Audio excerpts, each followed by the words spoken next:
السلام عليكم ورحمة الله وبركاته. أعوذ بالله من الشيطان الرجيم.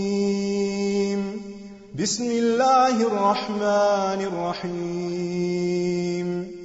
الحمد لله رب العالمين الرحمن الرحيم مالك يوم الدين إياك نعبد وإياك نستعين اهدنا الصراط المستقيم صراط الذين أنعمت عليهم غير المغضوب عليهم ولا الضالين.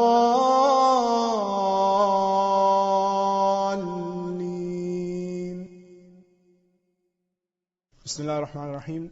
I would like to apologize for the delay, but it's good to know that you all have settled in. Inshallah, we'll start our lecture in a few moments.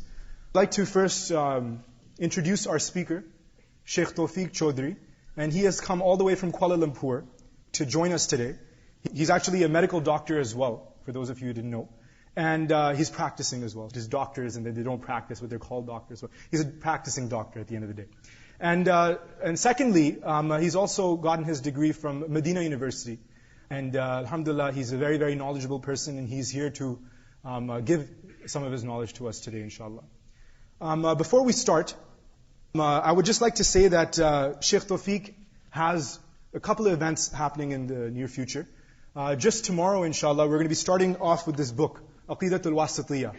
And this book is taught, it's a book written by a very famous scholar, Shaykh al-Islam ibn Taymiyyah, rahimahullah. And it's a course, basically, which is going to be focusing on Allah subhanahu wa ta'ala.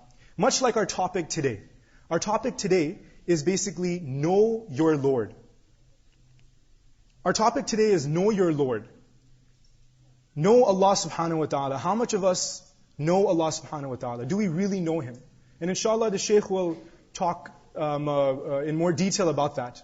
But in much, much more detail over the course of the next 3 days, inshallah, he's teaching this class, Aqidatul-Wasatiyya, in the morning time, from 10 o'clock in the morning to 12:30.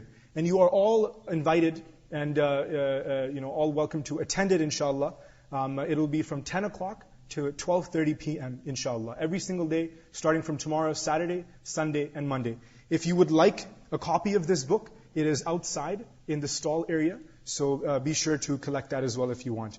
And inshallah, without further ado, I would like to call upon our Shaykh. Assalamu alaikum.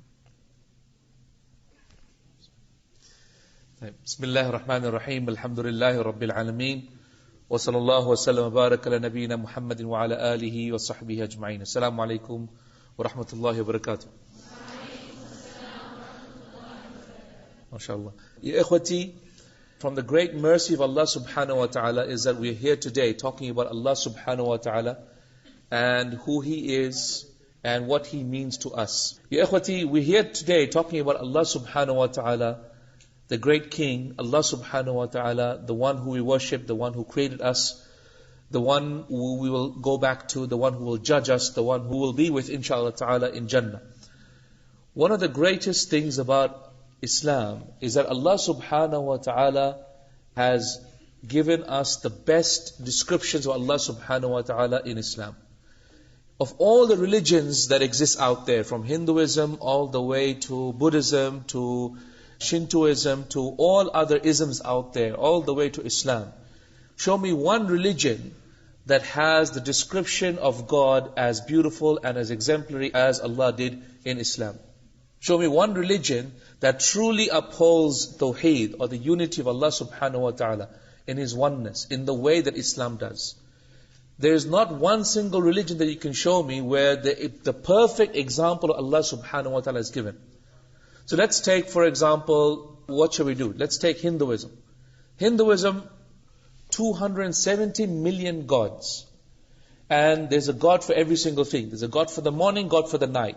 There's a God for the same thing at different times of the day. And there's a God for the young, there's a God for the old. There's a God for the male, the God for the female. There's a God for so many different things, that's unbelievable. In fact, one of the scholars of Hinduism said that to say that Hindus have only 270 million gods is a complete underestimation. Complete underestimation. In fact, the number of gods in Hinduism is as the number of people that exist on this earth. Meaning that they consider each and every one of themselves to actually be gods themselves. Amazing. Let's take, for example, the Parsis. The Parsis, they believe in two gods. They believe in Ahura Mazda and they believe in Ahriman. Ahura Mazda, who is Ahura Mazda? Ahura Mazda is the god of good. Ahriman is the god of evil.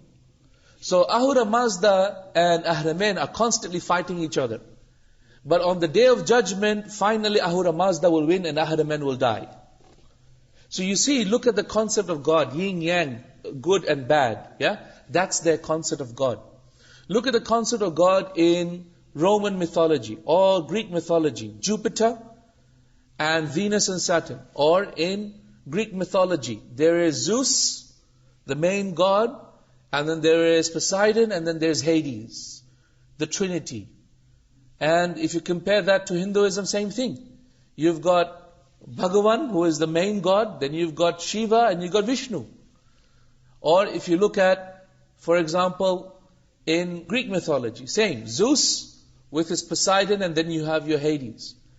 Ya ikhwati, there is not a single religion you can look at, not a single mythology in the past, or in the present, or whatever people come up in the future, except that you will find that the description of God is somewhat deficient somewhere or the other. In every single religion out there, they do not describe Allah subhanahu wa ta'ala with the level of excellence that Islam does. In fact, Islam is the only religion that describes Allah subhanahu wa ta'ala with the level of excellence, the attributes that truly make it worthwhile to actually worship Him. I still remember Shaykh Ahmed Didat rahimahullah when he was still alive. And I was probably as young as our brother Hisham was. And I was one of the cameramen who was standing there recording Shaykh Ahmed Didat when he came to Australia. So when Shaykh Ahmed Didat rahimahullah came to Australia, and he was debating a Christian guy in Australia. When he was debating this professor of Christianity in Australia, he said, Wallahi, these black aboriginals are better than you white guys. You know how Shaykh Ahmed Didat had a way of speaking, right? He had a way of speaking. He said, Wallahi, he was better than you white guys. These blacks are better than you whites. So the Christian guy goes, how? How are they better than us? Then he quotes this part of the Bible that says that Jesus Christ went to the toilet. He ate food, and after he ate food, he felt like going to the toilet. So he went to the side of the street, and he did something that on the side of the street, had to go to the toilet. And then he cleaned himself, and then alhamdulillah, he felt better, much better after he, did number 1, number 2. And that's in the Bible. And so Shaykh Ahmed Didat goes, your God has to go to the toilet. Whereas the Aboriginals, they believe in a God who doesn't have a backside. He went. He said, doesn't have a backside. Yeah, that's right. The God of the Aboriginals is a God who does not have a backside, so he doesn't ever need to go to the toilet. Ya salam. My brothers and sisters in Islam, who is Allah? Who is Allah subhanahu wa ta'ala? The one and only God. The one and only Lord of creation. The one who we believe in, unseen God. Subhanallah. Who is Allah subhanahu wa ta'ala? Ya ikhwati, this is the question of today. Know Allah subhanahu wa ta'ala. And Allah subhanahu wa ta'ala, if you were to see Him, you may not know Him because you've never ever seen Him. But you know Him because of His actions that He does to us. Look at Allah subhanahu wa ta'ala looks after each one of us. Each one of us Allah protects. Each one of us Allah created. Each one of us Allah sustains. Each one of us Allah looks after when we disobey and when we obey Him. He loves us so much that He looks after each and every one of our needs even when we obey or disobey. Allah subhanahu wa ta'ala, ya ikhwati, when my son comes to me, take this as an example of how amazing Allah is. When my son comes to me and he has a new laptop in his hand, and we just went to the shopping center and there's a IT supermarket there. My son picks up a laptop and he has it in his hand and he comes to me, what is he going to say? I say, Yusuf, don't say one other word. I know exactly what you're going to say. Go and put that laptop back. What is he going to say if he has a new laptop in his hand? Dad, can I buy the laptop? Correct? We stop him, don't we? Ya ikhwati, Allah knows before we make our dua what we're going to ask Him. We raise our hands and say, Oh Allah, my son. Oh Allah, my money. Oh Allah, that car. Oh Allah, that sister, I want to marry her. Something or the other you're going to say, and before you're about to say it, Allah already knows. And as soon as you say, Ya Rabbi, Allah says, Na'am abdi. Yes, my slave. He knows what you're about to ask, yet He patiently listens. Ya ikhwati, Allah subhanahu wa ta'ala loves us a lot. It was reported in the Tafsir al-Tabari, in an authentic narration, that every single morning, the heavens and the earth speak to Allah Azza wa Jal. So in the morning, when it's time for the sun to rise up, the sun asks Allah subhanahu wa ta'ala, saying, Oh Allah, verily human beings do not obey you, so allow me to destroy them with a blast from myself. The earth says, Oh Allah, human beings don't worship you, allow me to destroy them with an earthquake. The sky asks the same thing, Oh Allah, allow me to destroy human beings with a lightning bolt. And the winds ask the same thing, and the mountains ask the same thing, Oh Allah, allow me to destroy them by crushing them between the two mountains. So how does Allah respond? Allah subhanahu wa ta'ala speaks out to all of these things and says, أَأَنْتُمْ خَلَقْتُمُوهُمْ? Have you created them? So all of creation reply, No Allah, we haven't created them, you created them. So Allah responds back and says, Leave my slaves to me. Leave my slaves to me. Whoever worships me, then I am his friend. And whoever does not worship me, then I am his doctor. I will cure him. Man shakarani fa inni habibuhu. Wa man lam yashkurni fa inni tabibuhu. Whoever thanks me, then I am his friend. And whoever does not thank me, then indeed I will cure him of this disease. Ya ikhwati, Allah subhanahu wa ta'ala loves us a lot. And He created us and He sent us a Prophet sallallahu alaihi wasallam with the hope and the desire that we will all listen to what our Prophet ﷺ told us about Allah subhanahu wa ta'ala. So our Prophet ﷺ taught us how to worship Allah Azza wa Jal, and he taught us Surah Fatiha. In Surah Fatiha we find Allah subhanahu wa ta'ala telling us how to worship Allah subhanahu wa ta'ala and how to know Allah Azza wa Jal. In Surah Fatiha we say a few things. First thing we say is, Alhamdulillahi Rabbil Alameen. Is that correct, everybody? So what does it mean? Alhamdulillah means praise be to Allah, Rabbil Alameen, the Lord of mankind. So the first way to know Allah Azza wa Jal is to know that Allah is the Rabbul Alameen, is the Lord of mankind. This is known as Rububiyyah. Rububiyyah means the fact that Allah is the Lord of mankind. What do you mean by Lord of mankind? What does it mean to be the Lord? We say to my wife, like for example, my wife is Rabbatul Bayt. She is the Lord of the house. Doesn't mean that she is the one who created the house, no. But she actually is the Lord of the house, because trust me, if I'm late, Abu Yusuf, Abu Yusuf, I need to go home, right? As I've got 10 days to be in Pakistan. If I'm 11 days, I'll be mushkila. I've negotiated 10 days. And you know how when you go back home, you have to buy peace gifts, peace offerings? You have to sometimes buy peace offerings, because otherwise, the locks might be changed. So the point of no, not that bad, alhamdulillah, not that bad. The point of the matter is, she is the Lord of the house. She cooks, she cleans, she looks after the children, she looks after the house. So she, in fact, is the Lord of the house. So a woman is known as the Lord of the house. We are known, for example, in our business, we might be the Lord of our business. If we have slaves, we might be the master of the slave. And that's why Yusuf, ﷺ, for example, when the wife of the minister asked to commit sins with Yusuf, what did he say? He said, Innahu Rabbi, ahsana mathwaya. He is my Lord. He has been good to me. He used the word Innahu Rabbi, right? He is my Rabb, meaning my Lord, the one who owns me, the one who has purchased me, and as a result, He is my Lord.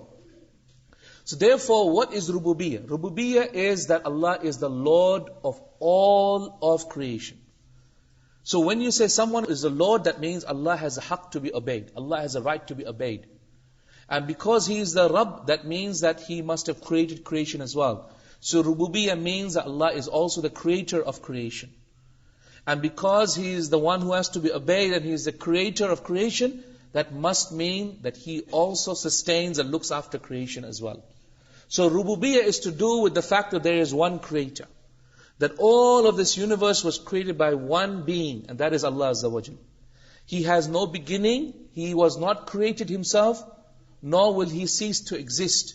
He has always existence. In fact, time itself is a creation of Allah subhanahu wa ta'ala Himself. And so as a result, Rububiyyah is to know that there is one Lord, one Creator, one Nourisher, one Sustainer, one Cherisher of this universe. Are we clear about this? That's Alhamdulillahi Rabbil Alameen. Next time you read Alhamdulillahi Rabbil Alameen, feel it in your heart.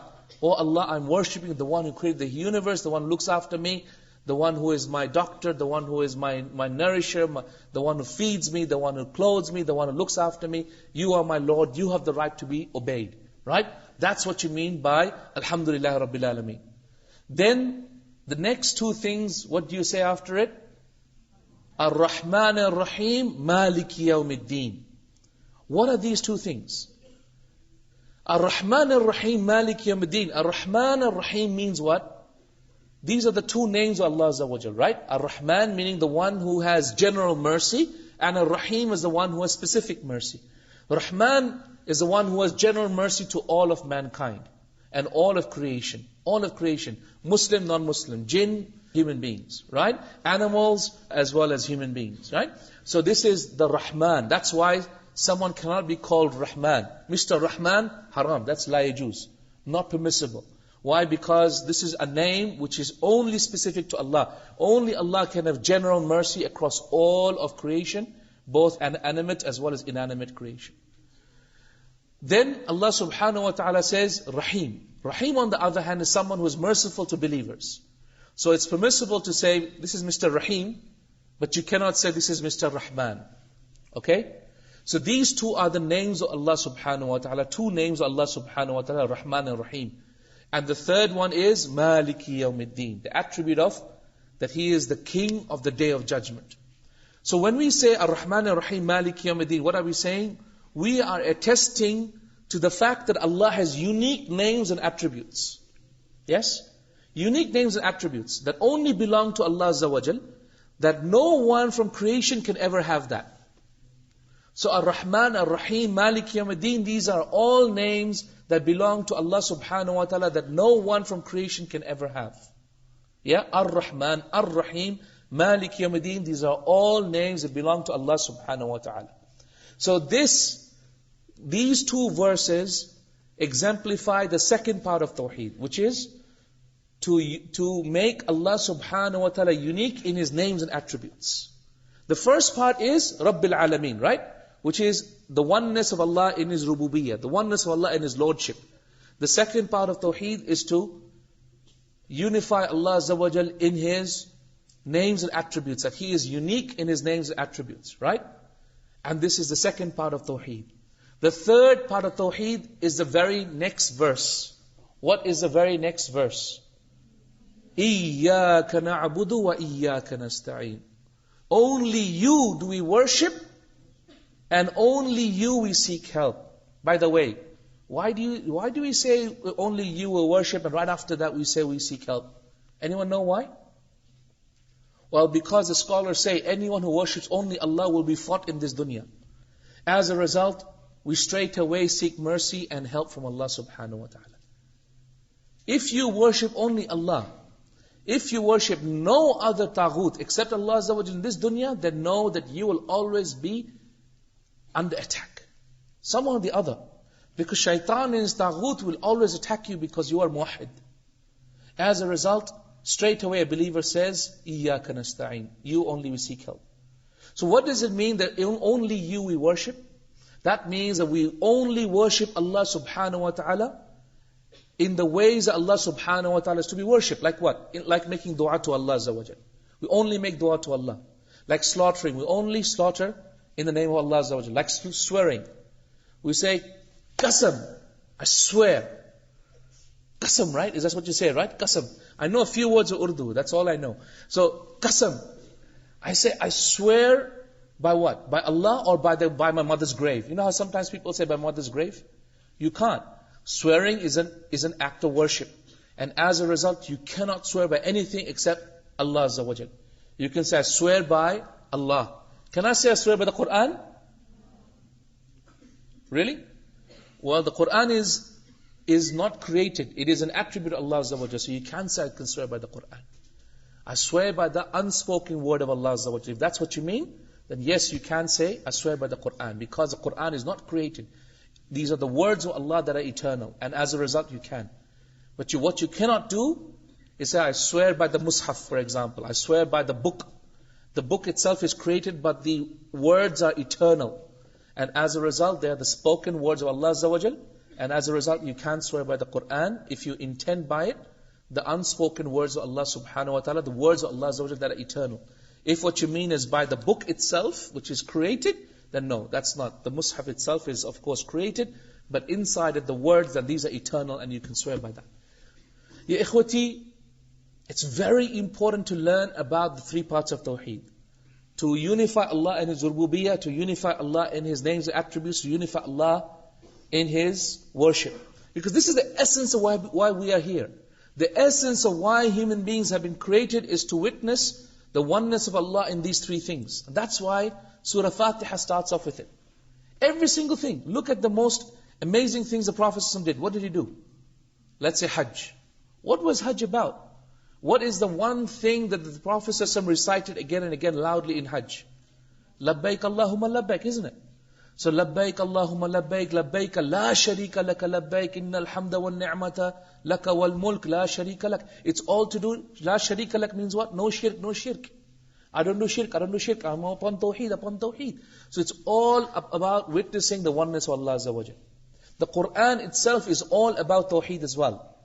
Ibn al-Qayyim rahimahullah says the Quran is all about tawheed. It's either telling us about Allah, or it's telling us about the stories of those people who believed in only one God, or it's telling us about the stories of the prophets who came down to tell us about one God, and the arguments with the non-Muslims, and the arguments with the false prophets, and the arguments with the false kings who proclaim to be God, or it's telling us how to worship God, such as how to pray, how to fast, how to give zakat, etc. Right? Or it's telling us what will happen to us if we worship God, or what will happen to us if we don't worship God, which is Jannah or Jahannam. Correct? So, the Quran is all about Tawheed. Ya ikhwati, if you do not understand Tawheed, you will not understand the Quran. You will read the whole tafsir of the Quran and you will think, I don't know, I think, I know this, I know that, I know this verse, I know what that Arabic word means. No, but you've lost the essence of the Quran. That's why, have you thought about this? Why is it the Surah Ikhlas is 1/3 of the Quran? Does anyone know the power of Surah Ikhlas? When you recite it 3 times, it's like you recite the whole Quran, correct? On top of that, another authentic hadith, the Prophet said, whoever recites Surah Ikhlas 10 times, Allah builds for him a palace in Jannah. Another authentic hadith. How quickly can you recite Surah Ikhlas? It takes me 6 seconds to recite Surah Ikhlas. In 1 minute, I can recite Surah Ikhlas 10 times. Meaning in 1 minute, I can build for myself a palace in Jannah. قُلْ هُوَ اللَّهُ أَحَدَ اللَّهُ الصَّمَدْ لَمْ يَلِدْ وَلَمْ يُولَدْ وَلَمْ يَكُنْ لَهُ كُفُوًا أَحَدٌ 6 seconds. So in 1 minute, I can recite Surah Ikhlas 10 times and build for myself a palace in Jannah. So easy, subhanAllah. So easy. If you have 1 spare minute, don't waste it, wallahi. Build for yourself a palace in Jannah. Why is Surah Ikhlas so powerful? Why is it? Why is it that the greatest verse in the Quran is Ayatul Kursi? Why? Because it's all about Tawheed. Allahu la ilaha illa huwa al-hayyul qayyum. La ta'khudhuhu sinatun wa la nawm. له ما في السماوات وما في الأرض من ذا الذي يشفع عنده إلا بإذنه يعلم ما بين أيديه وما خلفهم ولا يحيطون بشيء من علمه إلا بما شاء وسع كرسيه السماوات والأرض ولا يؤوده حفظهما وهو العلي العظيم. Why is it that the greatest verse, the greatest surahs are all to do with Tawheed? You know why? Because that's the whole essence of Islam. The whole essence of why we're here is because of this. The whole essence of sending the prophets. وَلَقَدْ بَعَثْنَا فِي كُلِّ أُمَّةٍ رَسُولًا أَنِ اعْبُدُوا اللَّهَ وَاجْتَنِبُوا الطَّاغُوتِ. We have sent to every single people a messenger. And his main message was to worship Allah and to stay away from the false gods. That's it, that's all. On the other hand, look at the opposite of not witnessing the oneness of Allah. Is that even the Prophet ﷺ was told, even the Prophet ﷺ was told, وَلَقَدْ أُوحِيَ إِلَيْكَ. It has been revealed to you, O Muhammad ﷺ. وَإِلَى الَّذِينَ مِن قَبْلِكَ. And to those prophets before you. لَإِنْ أَشْرَقْتَ. If you were to commit shirk with me, لَيَحْبَطَنَّ عَمَلُكَ. Then all your deeds would be destroyed. وَلَا تَكُونَنَّ مِنَ what? مِنَ الْخَاسِرِينَ. And you would be from the losers. This verse was not for me and you. This verse was revealed to the prophets of God. Saying it has been revealed to you, O Muhammad, O Prophet of God. And to all other prophets, if you dare to commit shirk with me, I will destroy you and all your deeds and everything will be destroyed completely. Amazing warning to Rasulullah ﷺ. If that is a warning to Rasulullah ﷺ, imagine the warning to us. So, ikhwati, if we do any shirk with Allah Azza wa Jal, we are in deep trouble. If we commit shirk with Allah, it's deep trouble. That's why Luqman, on his deathbed, when he spoke to his son, what did he say? The first advice he gave. First advice, Ya bunayya la tushrik billah. You know when you're dying, and you want to give the final advice to your son, the most important thing you want to tell your son is how can you protect your son from the worst of things. The worst of things, ikhwati, is the Jahannam in the hereafter. There is no escape if you commit shirk with Allah Azza wa Jal. No escape, no escape. Everything else you can try and escape from. Everything else Allah subhanahu wa ta'ala will forgive except for shirk. Inna Allah la yaghfiru an yushraka bihi. Allah will never forgive that you commit shirk with Him. وَيَغْفِرُ مَا دُونَ ذَلِكَ لِمَنْ يَشَاءُ. And He will forgive every single thing else. Okay. So ikhwati, there's two ways of learning about Tawheed. You can learn about light by learning about darkness, and the opposite of it is light. Or you can learn about light and then learn about the opposite of it, which is darkness. What we need to do is we need to learn about Tawheed in both these ways.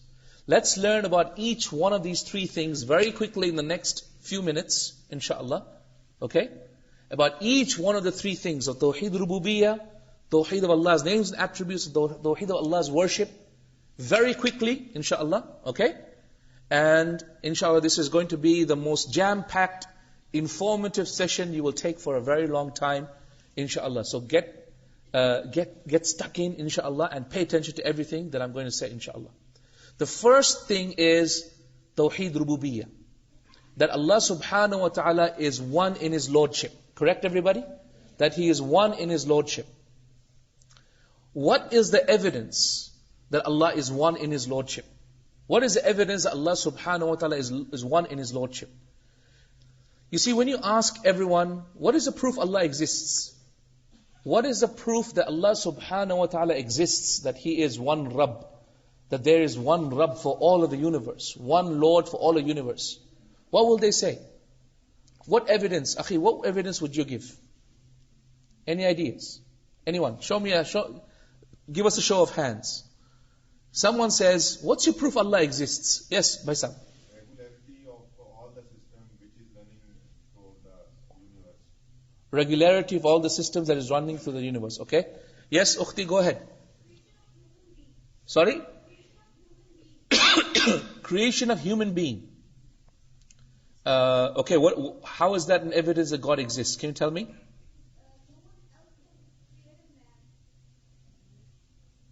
No one else can create a man. Okay? Alright? Okay, fine. Yes? Quran, the existence of the Quran itself. I mean, for example, you go right now to Islamabad. What's a very, very exciting, posh, underground place of Islamabad right now? Is there a place here? Sorry? A disco dance center, and you go there and you find all these very modern Pakistanis there, They think they're very smart, they speak English, and they try to have an accent along with the English, because trying to prove that they didn't learn English in Pakistan, they learned it when they went to USA or UK. And then, they'll drink their alcohol and they'll be like, oh, God doesn't exist, and, I made my own life and I'm here because, I made money myself. And so, first thing they will say is, you basic Muslims over here, you believe God exists, man. You're so, unbelievable. For them, God doesn't exist. Do you know why God doesn't exist for them? For them, God doesn't exist because they have no need for God. Because when they go to the shopping center, for example, they've got 30 different types of bread they can buy, and then 20 different types of drinks they can buy. They can easily press 1, 2, 3, 4 and then get a pizza delivered, and they can go online and order cotton from China and laptops from Japan. Does that make sense? They have every luxury.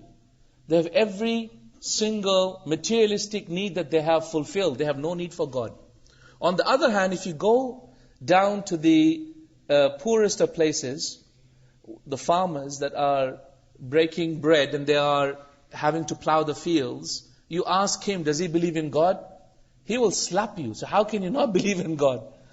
Because he depends on God every day. Because if God doesn't cause the rain to fall, obviously he's going to die and his family is going to go hungry. Isn't that right? Ya ikhwati, what's happened today is that this dunya has taken us away from the belief in Allah subhanahu wa ta'ala. And that's why some of the Salaf, some of the pious predecessors, they said something very important. They said, beware of the magic of this dunya. Because the magic of this dunya is worse than the magic of Harut and Marut. The magic of Harut and Marut were two angels who were sent to the people of Babylon, as you know the story, right? Two angels sent to the people of Babylon in order to teach them black magic. And what was the black magic of Harut and Marut? It's how to separate between husband and wife. So the Salaf said, beware of the magic of this dunya. It's worse than the magic of Harut and Marut. Where the magic of Harut and Marut separates between husband and wife, the magic of this dunya separates between a slave and Allah. That's the mushkila. Magic of this dunya takes you away from the reality that you are a slave and that there is a greater being. That's the mushkila of worldliness. That's the mushkila of this dunya. Mushkila of being engrossed in money. The mushkila of totally spending your life being bothered about this dunya and nothing about the akhirah. And that's why the Salaf also used to say that the love for the dunya and the love for the akhirah are like two scales in the heart of a believer. When one becomes heavy, the other one becomes light. If you love the dunya more, you love the akhirah less. If you love the akhirah more, you love the dunya less. It's not possible for you to love them equally. It's not possible. And you're lying if you think you can do so. Ya ikhwati, I'm not someone who is telling you to leave the dunya. I'm a medical doctor myself. I like fast cars. It's nice. It's nice to have a good, nice. I'm still young. I like fast cars. I'm a medical doctor. I'm a well-off person myself. I live in a good home. I have a laptop. I have a Macintosh laptop. Not even IBM. I'm upgraded. So I'm not the person who's telling you to leave the dunya. I am telling you to leave loving the dunya. There's two things. There's something called being engrossed in the dunya, and there's something called really loving it. Meaning, I don't care if I have a laptop or I don't have a laptop. That's shunning the world. Whereas being engrossed in the world is actually care whether I have this laptop or a better laptop or not. Okay? Don't shun the world, shun worldliness. You know what that means? Don't shun the world, shun worldliness. Means don't shun this dunya, but shun being attached to it. Stay away from being so attached to this dunya that if you don't have it, you feel bad. I remember an uncle, a friend, I went with Hajj. And this friend of ours, subhanallah, he was wearing gold and gold chains, and he was on Hajj and he had gold chains and gold watch and all that. And throughout Hajj, he's like, uncle, come on, uncle, you're in Hajj, The Prophet said, don't wear gold. Come on, uncle, even for now. And he was looking at me because I was a Medina University student at that time. He was like, oh, look at this guy, man. He's just self-righteous chota trying to tell me, how to lead my life. Anyway, alhamdulillah, he didn't listen to me anyway. But he went through Hajj. And then after he finished the Hajj, I went to visit him in UK after 6 months. And then he saw me in his house. He grabbed me and he hugged me. And then he kissed me, halal way, on the side. And then he says, Tawfique, I think Allah accepted my Hajj. He said, what? I think Allah accepted my Hajj. He said, really, uncle? How did Allah accept your Hajj? He said, well, as soon as I came back from Hajj, the Queen of UK made me, very high position in the ministry. So I think God accepted my Hajj, alhamdulillah. So I'm like, oh, right, okay, that's interesting. Uncle, shall we talk about your watch or shall we talk about your acceptance of Hajj today? Ya ikhwati, people today, materialism and the dunya is their proof that God likes them. Your proof that you think God loves you is because God gave you more money. That's stupid. God gave Fir'aun more money, more than you. So what? He loved him? He hated him. He hated Fir'aun, prepared for him Jahannam.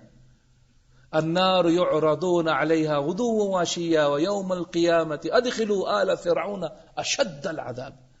Now, Al Fir'aun, the people of Fir'aun, and Fir'aun himself is burning in the fire. And on the day of judgment, they will be entered into the terrible fire. This is a proof, this verse is a proof that there is adab al-qabr. Ya ikhwati, my brothers and sisters in Islam, Allah subhanahu wa ta'ala exists, and His existence is not known by materialism. His existence is known by other things. The Islamic proofs of the existence of Allah subhanahu wa ta'ala. I remember still in my school that I used to study, my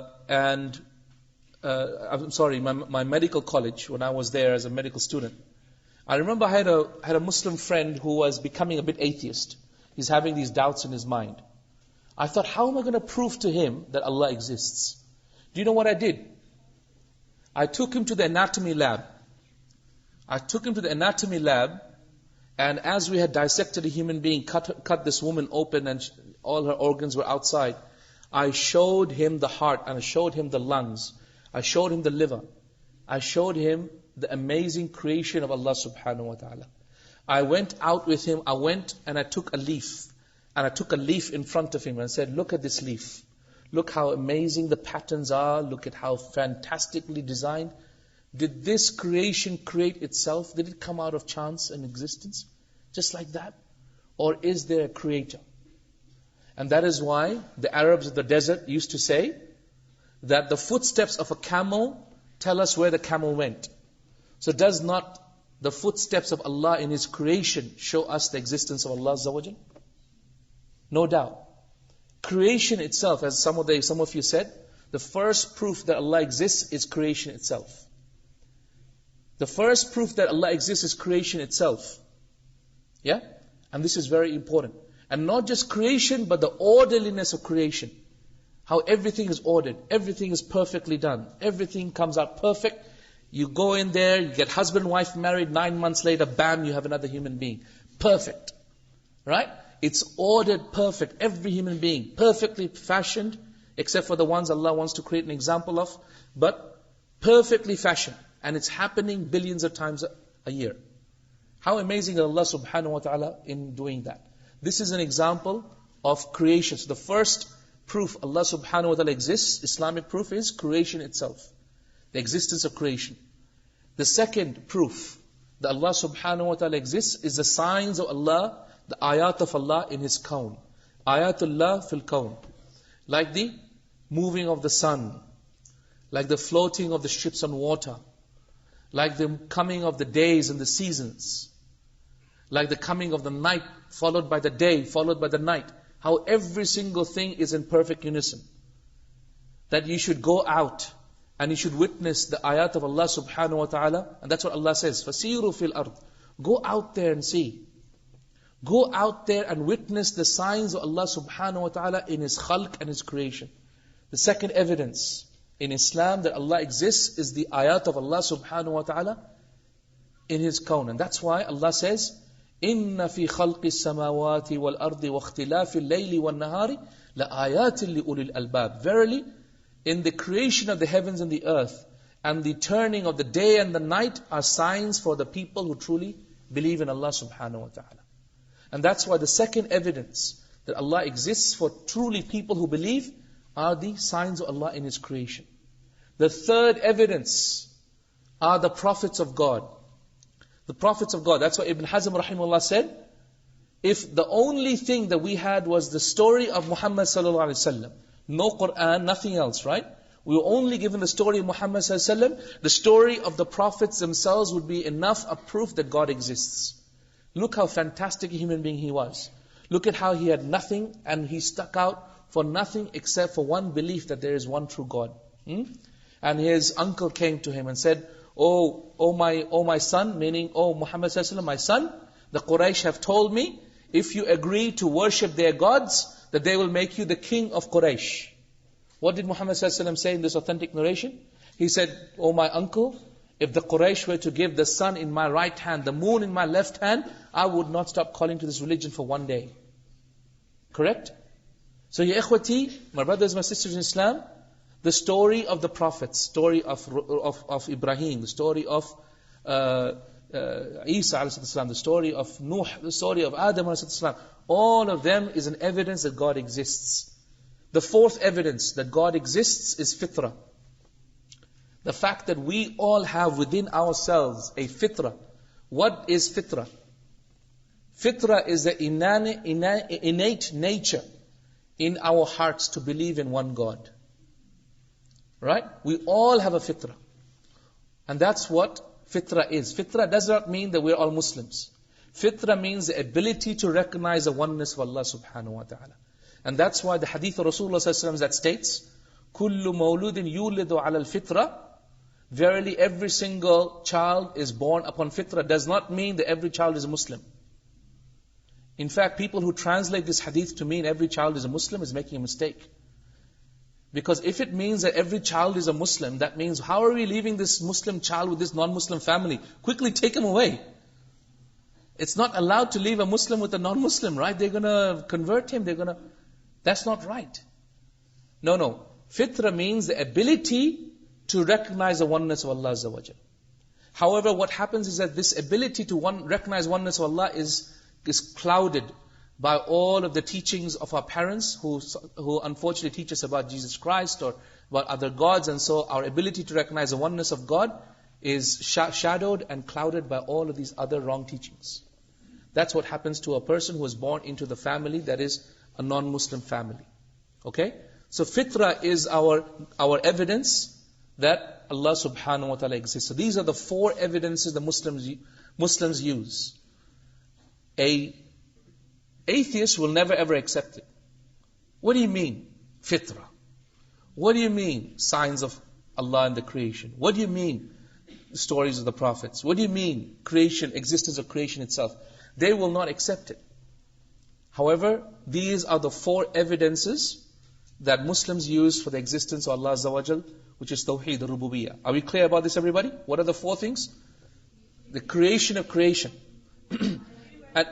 And what if someone says to you, but all of this is chance. It can happen by chance. I mean, you can have molecules coming together and hitting each other, and somehow proteins can form like that. How do you answer that? What if someone says, oh, it can happen by chance? I mean, are you saying by chance it can't just come together? Yes, Ukhti, how do you answer it?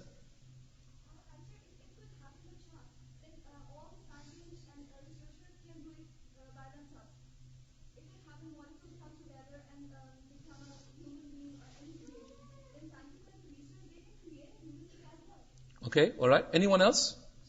Yeah. How can it happen that every single thing by chance happens so perfectly? Yeah. Okay. I mean, what I like to do with the atheists, you know what? I have a principle. I have a principle. It's called 5 minutes. You have a problem with God? I'll give you 5 minutes. That's it. I won't give you any more. ठीक है?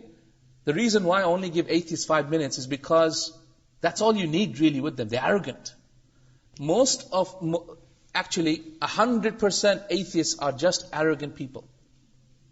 They simply have a few doubts, but everything else is arrogance. Everything else is arrogance. And that's why the whole of the Quran, only one verse proving that God exists. Only one verse about God exists. How many verses about not calling anyone other than Allah?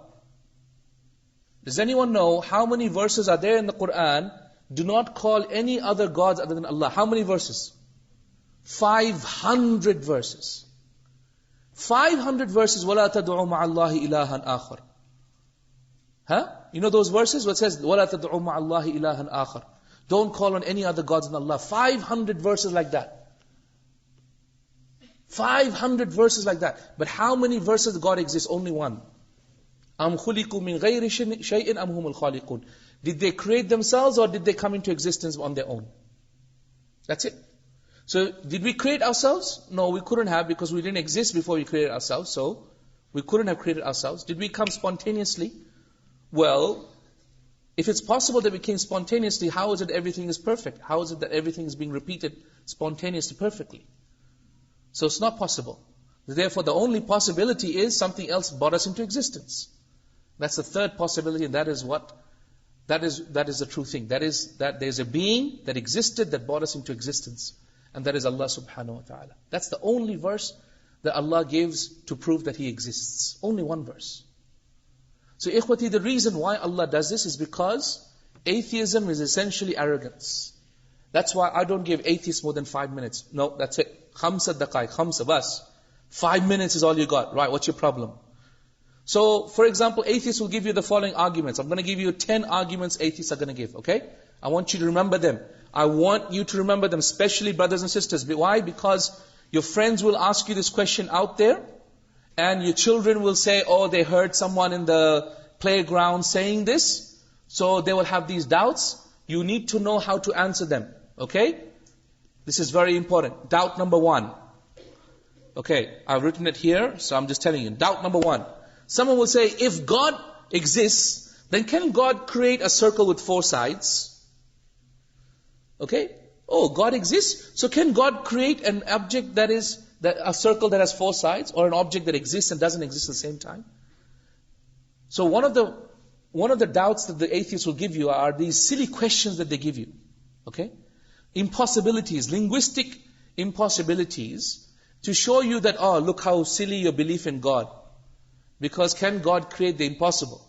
And an example is they'll say, can God create a circle with 4 sides? How do you answer this if someone says that? Quick. Can God create a circle with 4 sides? Yes, my friend. It will be called a square. That's right. Yeah, so we say God can create a circle with 4 sides. He called it a square. It's so stupid. And that's the problem. Problem is sometimes with the atheistic arguments, you just have to, give tappar, like a left, right. That's it. Just answer him back with as silly a question as he asked you. Please don't give him the light of day. Don't. That's why khamsa daqaiq, 5 minutes, bas. Aapke liye 5 minutes hai, bas. I'll give you 5 minutes. Okay? I won't even say aapke liye, tere liye. 5 minutes hai, bas. Only 5 minutes. Okay? 5 minutes all I'm going to give you. Right. Second argument. Look at the second one. The second one is, they say, all religions claim that God is all powerful and almighty. Okay? So is it possible that God can create something so heavy that He cannot even lift it? Have you heard of that? Has anyone heard of people saying things like this? Right. This is a very common argument atheists will give you. You think God is so powerful? Then can God create something that He cannot even lift? How do you answer this? Yeah, yes, Ukhti, go ahead.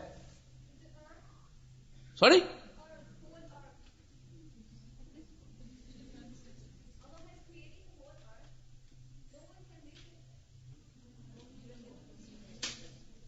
Ukhti, you're not meant to answer the question.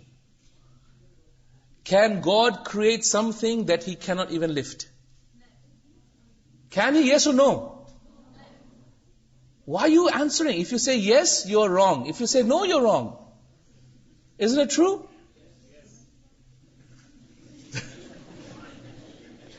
Some questions are not meant to be answered. Let me give you an answer. Let me give you a question. Akhi, what's your name again? Zia. Akhi Zia. Did you kill your neighbor's wife, the one that you raped? Did you hear my question? Did you hear my question or not? Listen to my question again. Listen to my question. I'm asking Brother Zia. Zia, did you kill your neighbor's wife, the one that you raped?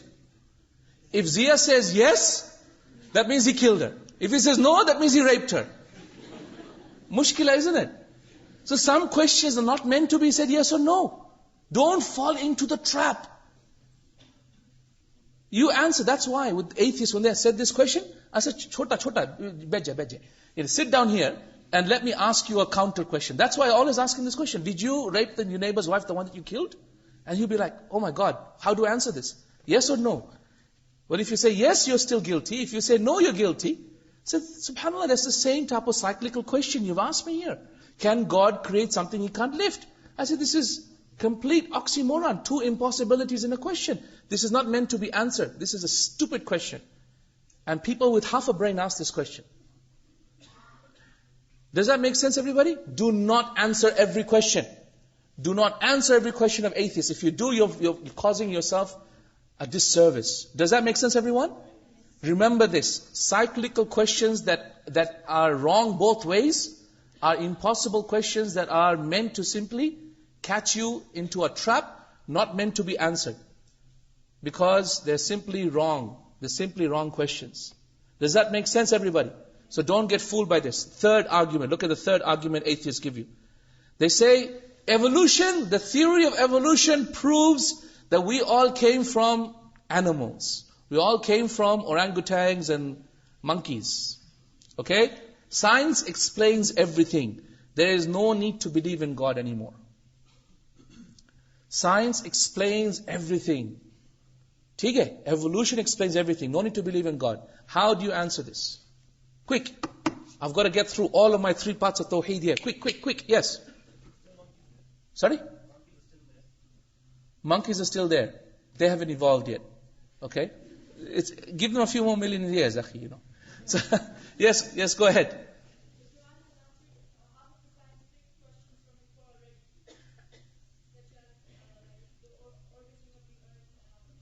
Okay. First of all, is evolution true or not, by the way? Not at all? Is it possible evolution is true? Is it possible? हो सकता है ना? हो सकता है. हो सकता है? No. Please, try and understand. I'm not saying Adam ﷺ came from monkeys. Please, no. Okay, don't misunderstand me. Adam ﷺ, kun fayakun, right? Suddenly Allah said kun and he became created, right? Allah created Adam, Isa ﷺ, same way. Kun fayakun, be and he was.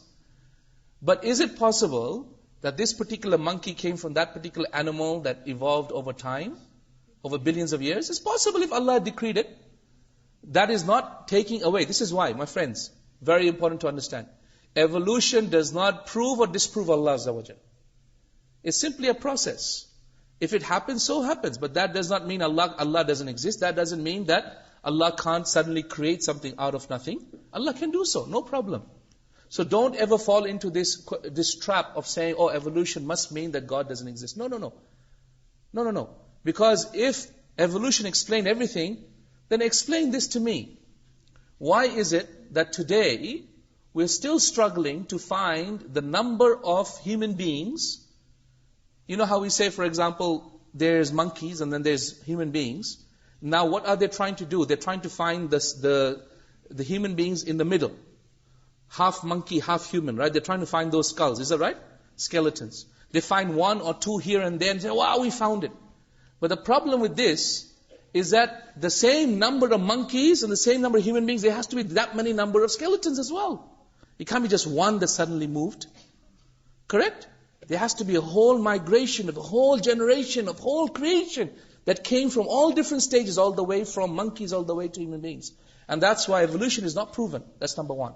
But even if it was, and that's why the scholars of Saudi Arabia, our Shaykh, may Allah have mercy upon him, used to say, it could be, it's a theory, if it's right, that doesn't disprove or prove Allah Azza wa Jal. If Allah subhanahu wa ta'ala wanted that squid becomes that elephant becomes that monkey, if Allah wanted that to happen, it could be the case. Allah has made some Jews into monkeys, right? As Allah subhanahu wa ta'ala says in the Quran. So if Allah creates one creation, changes them to another creation, that could be Allah's khalq. That does not prove or disprove Allah subhanahu wa ta'ala. Does that make sense, everybody? So evolution does not mean Allah cannot create Adam suddenly, out of nothing. Okay? So please don't let this ever fool anybody. Next time you go to your friends and say, evolution proves everything. I said, first of all, evolution is not proven. Number two, even if it was, that doesn't disprove Allah subhanahu wa ta'ala. Okay? That's number two. Right. The fourth argument. This is an important one. This is an important argument. Listen to this one. This one is given by a lot of people. A lot of atheists will say this. They say religion is always destructive. Religion causes all the wars today. Look, all the Muslims are terrorists. Look how much of wars are happening in the world today. It's all because of Muslims. It's all because of religion. In the name of religion, people destroy Islam. In the name of religion, they're killing people. In the name of religion, all the wars are happening. Religion is bad. It can never be good. How do you answer this question? How do you answer it? Yes, Ukhti, go ahead. Politics. Okay? Yes, Akhi. How are you going to say this? Fateh Makkah? Okay, anyone else who hasn't already tried? Ikhwati, if you have no questions and no interaction, then there is either one of two meanings. It either means you're understanding everything, or it means you're not understanding anything. Okay. So either you're understanding everything, or you're not understanding anything. So which one is it? First one, is it? Yes, Akhi, go ahead. How do you answer this? When someone says, religion is the problem, that's why I don't believe in God, because Islam, religion, it leads into jihad. Look, you're just killing innocent people. Muslims, they're the ones who, went into the Twin Towers and destroyed themselves. And tried to cause, September 11. And you guys blow yourselves up like this and that, and look at how much roadblocks. Every time an atheist comes across a roadblocks, he blames Muslims. You know why? You know why I'm late? Because it's bloody roadblock, and because it's Muslim terrorists blowing themselves up. Okay, so how do you answer that? Saying religion is a cause of so much wars. How do you answer that, Akhi? Go ahead. Millions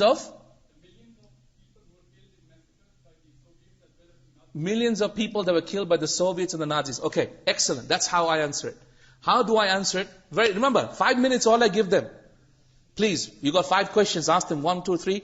Very quick. How do you answer this person? He said, you know what? How many people have been killed by religion today? Can you count how many people have been killed by religion today?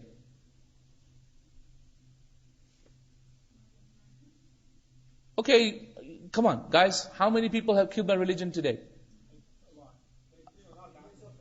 A lot. But how many people have been killed by non-religious people in the name of communism or socialism? How many people? How many people have been killed by Stalin? Does anyone know?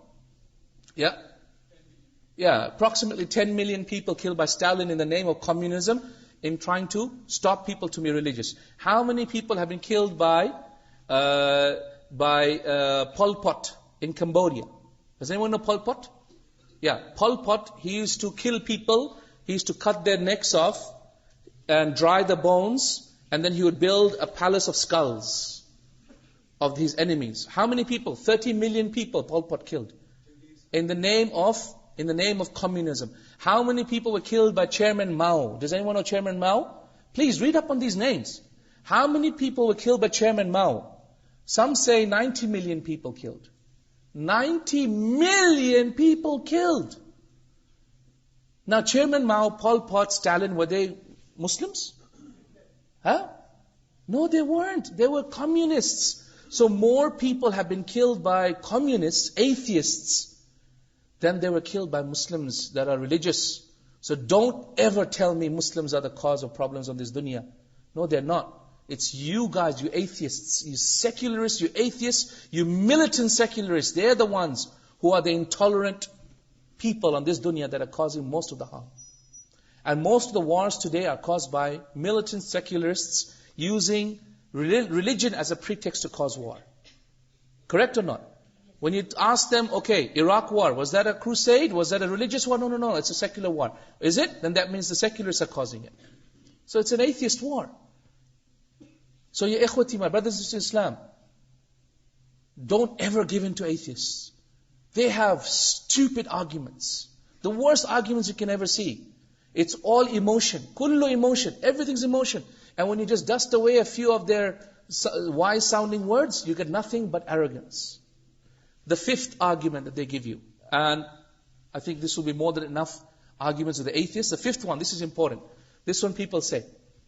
They say it is not possible for an all-merciful God to allow suffering like we see in the world today. Yeah? People dying of hunger, starvation, natural disasters, destroying hundreds and millions of lives, unnecessary diseases, plagues, wars, and the list goes on. The existence of evil clearly proves that an all-powerful, all-merciful God doesn't exist. Correct? This is what atheists say. Yes or no? Right. How do you answer this one? Okay, someone else who hasn't put up his hand. How do you answer this one? Come on guys, this is important. Your family is going to ask you this question.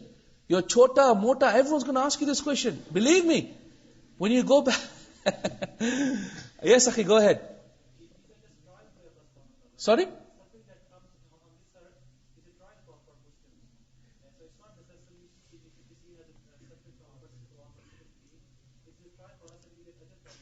It's a trial from Allah. Okay.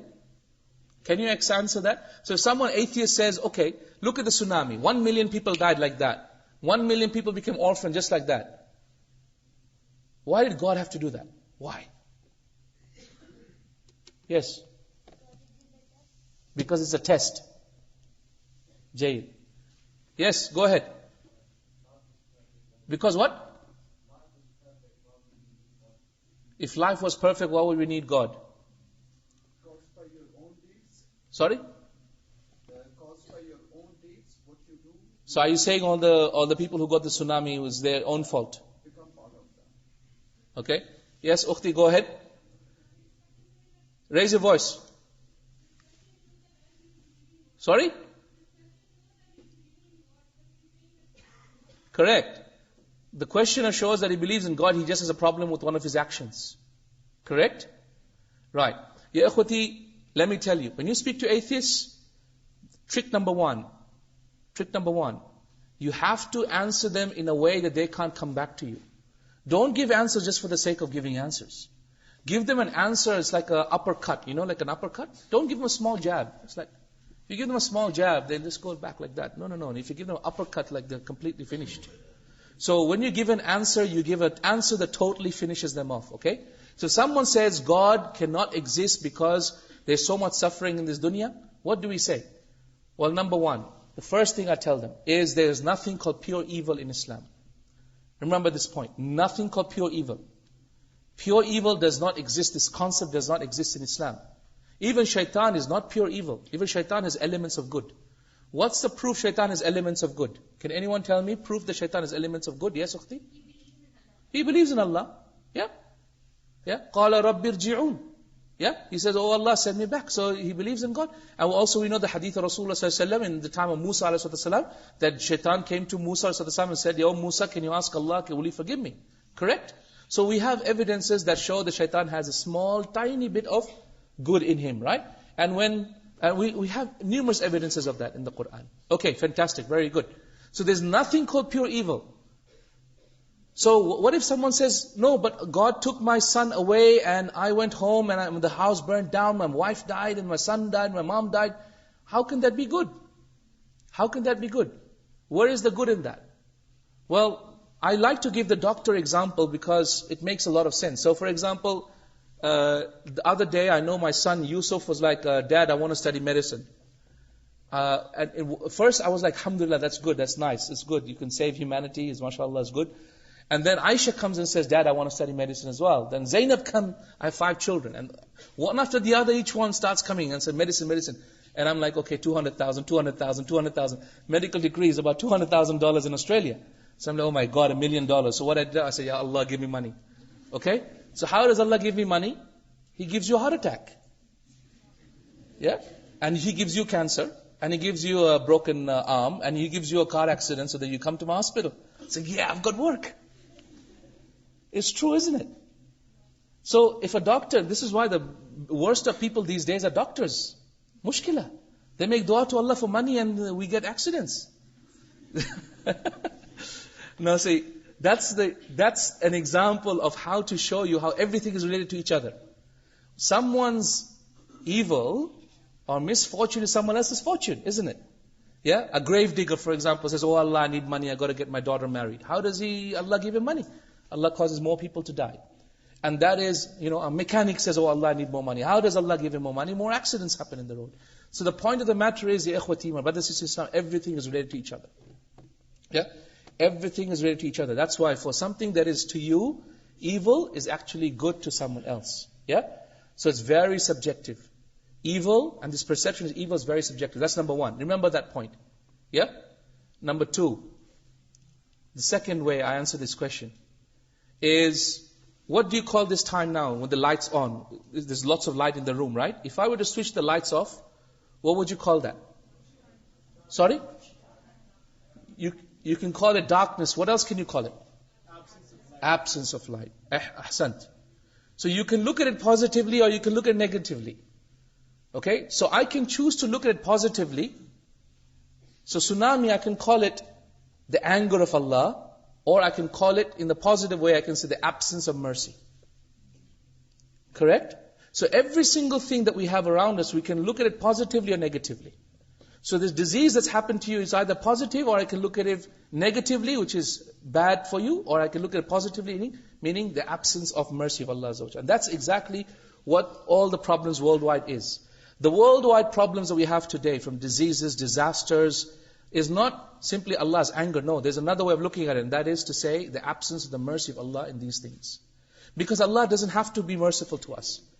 It's not obligatory on Him to be merciful to us. He can choose to have mercy, or He can choose to withdraw His mercy. Is that clear, everyone? Yes? And that's the second way that I answer this question. Is that evil exists in this dunya because Allah subhanahu wa ta'ala doesn't have to be merciful to us. He can choose to have mercy, or He can choose to withdraw His mercy when He wants to. Is that clear, everyone? And the third thing I say is the issue of test. Life is a test. Islam tells us that. Our religion teaches us that. Every religion says life and death was created as a test. So how could there be test if there wasn't actually something to be tested through?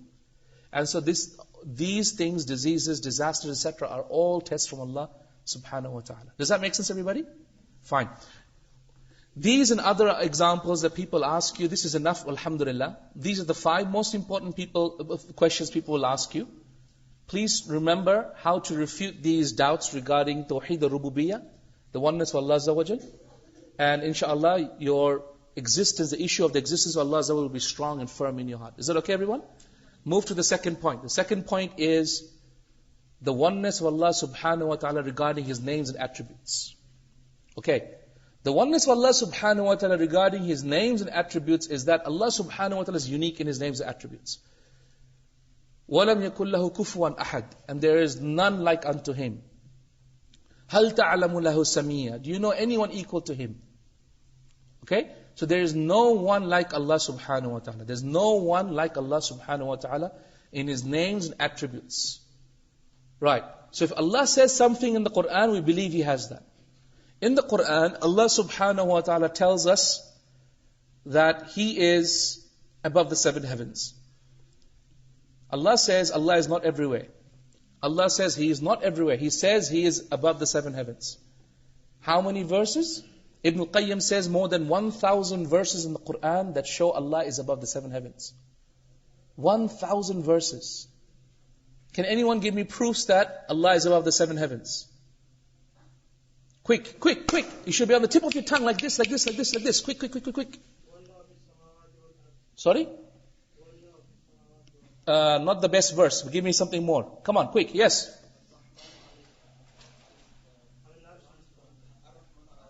Okay, Ar-Rahman al-Arsh istawa. 7 times Allah says Ar-Rahman al-Arsh istawa. Allah rose above the 7 heavens and rose up above the throne. How is that a proof that Allah is above the 7 heavens? How is that a proof? Because the throne is? Because the throne is above the 7 heavens. In the authentic hadith of Rasulullah Rasulullah told us that the Arsh is above the highest part of Jannah, which is Al-Firdaus, and that is just below the throne of Allah Azza wa Jalla. So therefore, if Firdaus is the highest part, above it is the throne, then if Allah rose up above the throne, istawa, meaning rose up above the throne, that must mean Allah is above the 7 heavens. Okay, come on, more evidences, quick, quick, quick. Sorry? وَسِعَ كُرْسِيُّهُ السَّمَاوَاتِ. No. Give me better verses. So many. Ya Isa, O Isa, inni mutawaffika wa rafi'uka ilayya. O Isa, I will cause you to be seen to die and then raise you up to me. Raise. Rafi'u is to raise. Ilayya, to me, means from one direction to another direction. Does that make sense? I'll raise you up to me. Any other evidences? Come on, very quickly. Right? Ilayhi yas'udu kalimut tayyib. Ilayhi, to him, yas'ud. Yas'ud means go up. Kalimut tayyib, the beautiful word, the good deed. Wal amalu salihu yarfa'u. And the good deed, he raises it up. Yarfa'u means to raise it up. Yes, uncle, sorry? Am amintum man fi as-sama yakhsifa bikum al-ard fa idha hiya tamur. Do you have a guarantee that the one who is in the heavens will not cause the earth to tremble? Lo and behold, it trembles, right? Surah Mulk. That's right. So Allah says He is in the heavens. Yes, come on. Yes, go ahead. Okay, nice try. Nice try. Yes, Akhi, go ahead. Sorry? Isra al-Miraj. Yes, Isra al-Miraj. Great evidence. Great evidence. Why did Rasulullah go up to 7 heavens if Allah was just everywhere? Why did He have to go up? That's true. Any more evidence? Quick. There's more, so many. What does Allah subhanahu wa ta'ala say about تَنَزَّلُ الْمَلَائِكَةُ وَالْرُوحُ فِيهَا بِكُلِّ إِمْرٍ مِنْ رَبِّهِمْ بِكُلِّ أَمْرٍ. Okay, what did He say? تَنَزَّلُ. Nuzul means to come down. Right? Tanazzal, and that's why the Quran is called Tanzeel. Tanzeel is something that's sent down. Down is from up to down, isn't it? Right. And what about the angels going up to Him? Right? The malaika and the angels, يَسْعُدْ إِلَيْهِ فِي يَوْمٍ كَانَ مِقْدَارُهُ 50,000 سَنَةً. The angels rise up to Allah in a day in which is 50,000 years. So ikhwati, thousands of verses in the Quran, literally thousands. We'll take it inshallah when we take our study of Aqidat al-Wasitiyya, inshallah. This is the book that I'll be teaching inshallah the next 3 days. Make sure you get it. It's very nice, very beautiful. And when you read about it, subhanAllah, next time you look up and you really believe Allah is about the 7 heavens, it gives you strength and peace in your heart, mashallah. Okay, alhamdulillah. So, Tawheed of Allah's names and attributes is giving Allah His due right regarding His names and attributes. And also, shirk in Allah's names and attributes is to call other people that which belongs only to Allah Azza wa Jal. What's an example of that? An example of that is to make a Muslim or a human being like Allah or Allah like human beings. What's an example of human beings where we make a human being like Allah? It's like saying Jesus Christ is God. To say Jesus Christ is God is to give the attributes of a human being to God. So say God is like this. He is human. He has 2 hands, 2 legs, 2 eyes, 2 feet. In this way, He eats this way, drinks that way, goes to the toilet that way. This is to make anthropomorphism, which is to make a human being into God. Or to say God is like us. To say God's hand is like my hand. His eyes are like my eyes. His face is like my face. Okay? Both are shirk. One is where we are making a human being like God, and the second where we are making God like human being. Both are wrong. Okay? Both are wrong. That's why Christians commit shirk in Allah's names, attributes very frequently. Have you seen Michelangelo's drawing on the Saint Basilica where he drew God as an old man with flowery beard and trying to touch human beings? Have you seen that one? So they draw God as an old man, right? This is shirk in Allah's names and attributes. Why? Because they made God into a human being. Does that make sense, everyone? Okay. Another example of making shirk in Allah's names and attributes is to call God by names God has not told us. So, we cannot call God by names God hasn't called us. For example, love. Is God love? No, we cannot. We cannot say He is love. We can't say He is love because He hasn't called Himself love. Yes, He has love. He loves us. He loves His creation. But can we say God is the love? No, we can't. Christians fall into this a lot. So Christians fall into shirk in Allah's names and attributes, the second type of tawheed, all the time. All the time they fall into it. Okay? And that's because they go into extravagance in the way they describe God. Like they call God the Father. Is God the Father? No, He is not. God has never called Himself the Father in the Quran. Al-Ab? No, He has never said that. So therefore, the name, the Father, cannot be attributed to God. What about the engineer of creation? Again, another example of a name which God has never called Himself. Muhandis al-Kawn, He has never called Himself that, so therefore these are words and titles we should not use. Basically what I'm trying to say, my friends, is that in the topic of Allah's names and attributes, we call God by what He has called Himself and what His Prophet called Himself, and we do not use any other words or other names to call Himself. Does that make sense, everybody? Okay. And by the way, you know those 99 names of Allah Azza wa Jal? You have the title, you have the whole sheet that's printed out, isn't it? Yeah? Well, the one that you have printed out that is available in most homes today is actually not authentic. It's actually from a hadith in Sunan Tirmidhi. The 99 names that are usually printed is from a hadith from Sunan Tirmidhi. It's not authentic by ijma' of the scholars of hadith. It's a da'if hadith. And there are about 3 or 4 names in there which are not from the words of Allah Azza wa Jal. So inshallah ta'ala, what we will do in the course is I will give you the authentic list of the 99 names of Allah Azza wa Jal. So if you have the 99 names poster, then you can rub out those 3 or 4 that are not from the names of Allah Azza wa Jal and replace it with the ones that actually are the more authentic ones, inshallah. Okay, everybody? Jayd, inshallah. Okay, the last part of Tawheed. The last part of this is Bhaisab. Do you want to? Yeah.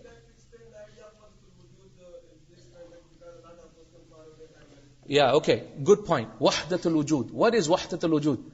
Meaning that there's only one creation, one existence, one reality, and that is only God. Meaning that I have become one with God. And this is a belief of shirk, no doubt about it. Belief of shirk. Who came up with wahdatul wujud? Yeah, this man by the name of Ibn Arabi. Ibn Arabi was a very deviant Sufi scholar. In fact, Ibn Arabi, he was killed. I don't know if you know the story. Ibn Arabi was killed because of his Sufi deviance. He was killed because he went to the court, and the scholars of Islam brought him to court because of his deviance, and he wore a jacket, right? He wore a coat, and he said in front of the court, he said, there is nothing in between this jacket except God. Right? This is how deviant he had become. In his thinking that he had reached a level wherein now he had complete association with God until God had come into him and he had become into God. This is complete deviance. The Prophet ﷺ never said this, the Sahaba never did this, the Quran never speaks about it. Where does Ibn Arabi get this? From his own head and from his own shaitan. So no doubt, ya ikhwati, these are false beliefs. There is no evidence for this in the Quran or Sunnah, and this is false. Allah subhanahu wa ta'ala comes closer to us, but He is always separate from us. He is not inside us, He is far away from us. Some of you might bring up verses in the Quran, like, what about in Surah Qaf? Allah says, what does Allah say? Huh? We'll say it again. وَنَحْنُ أَقْرَبُ إِلَيْهِ مِنْ حَبْلِ وَإِنَّا before that, sorry.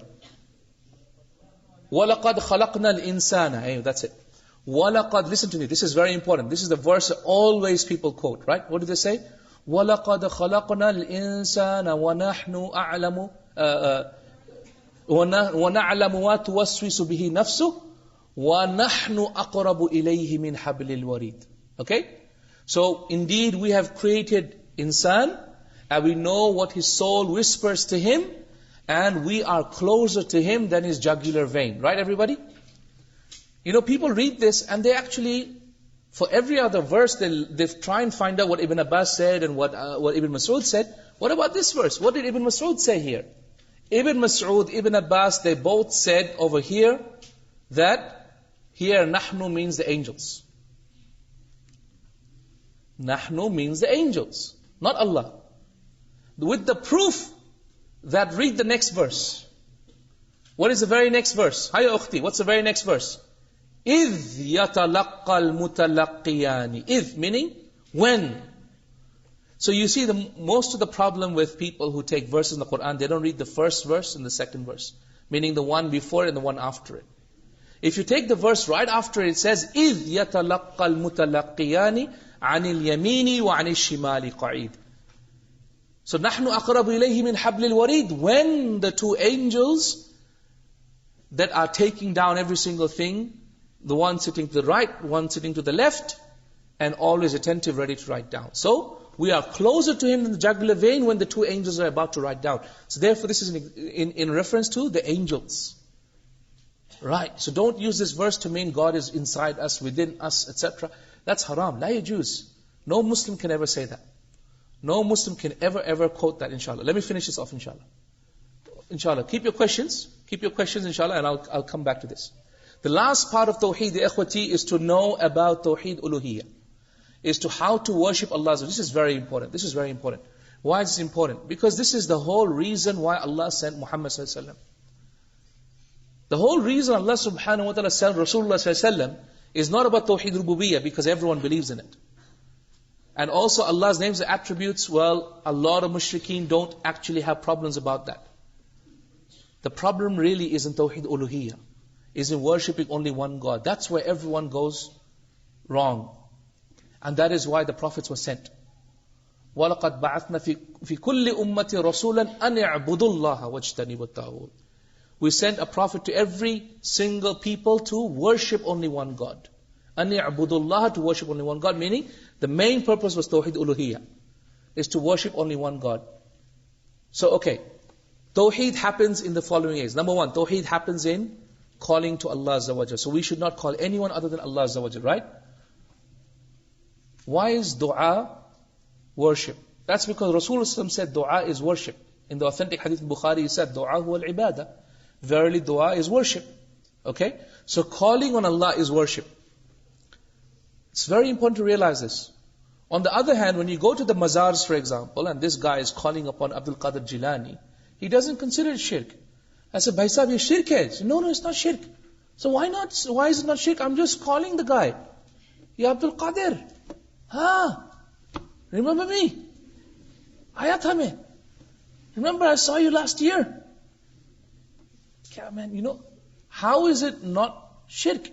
Well, Allah is saying, Allah considers dua to be ibadah. Okay? All types of dua is frankly ibadah. And as a result, dua is ibadah, and as a result, dua can only be done to Allah Azza wa Jal.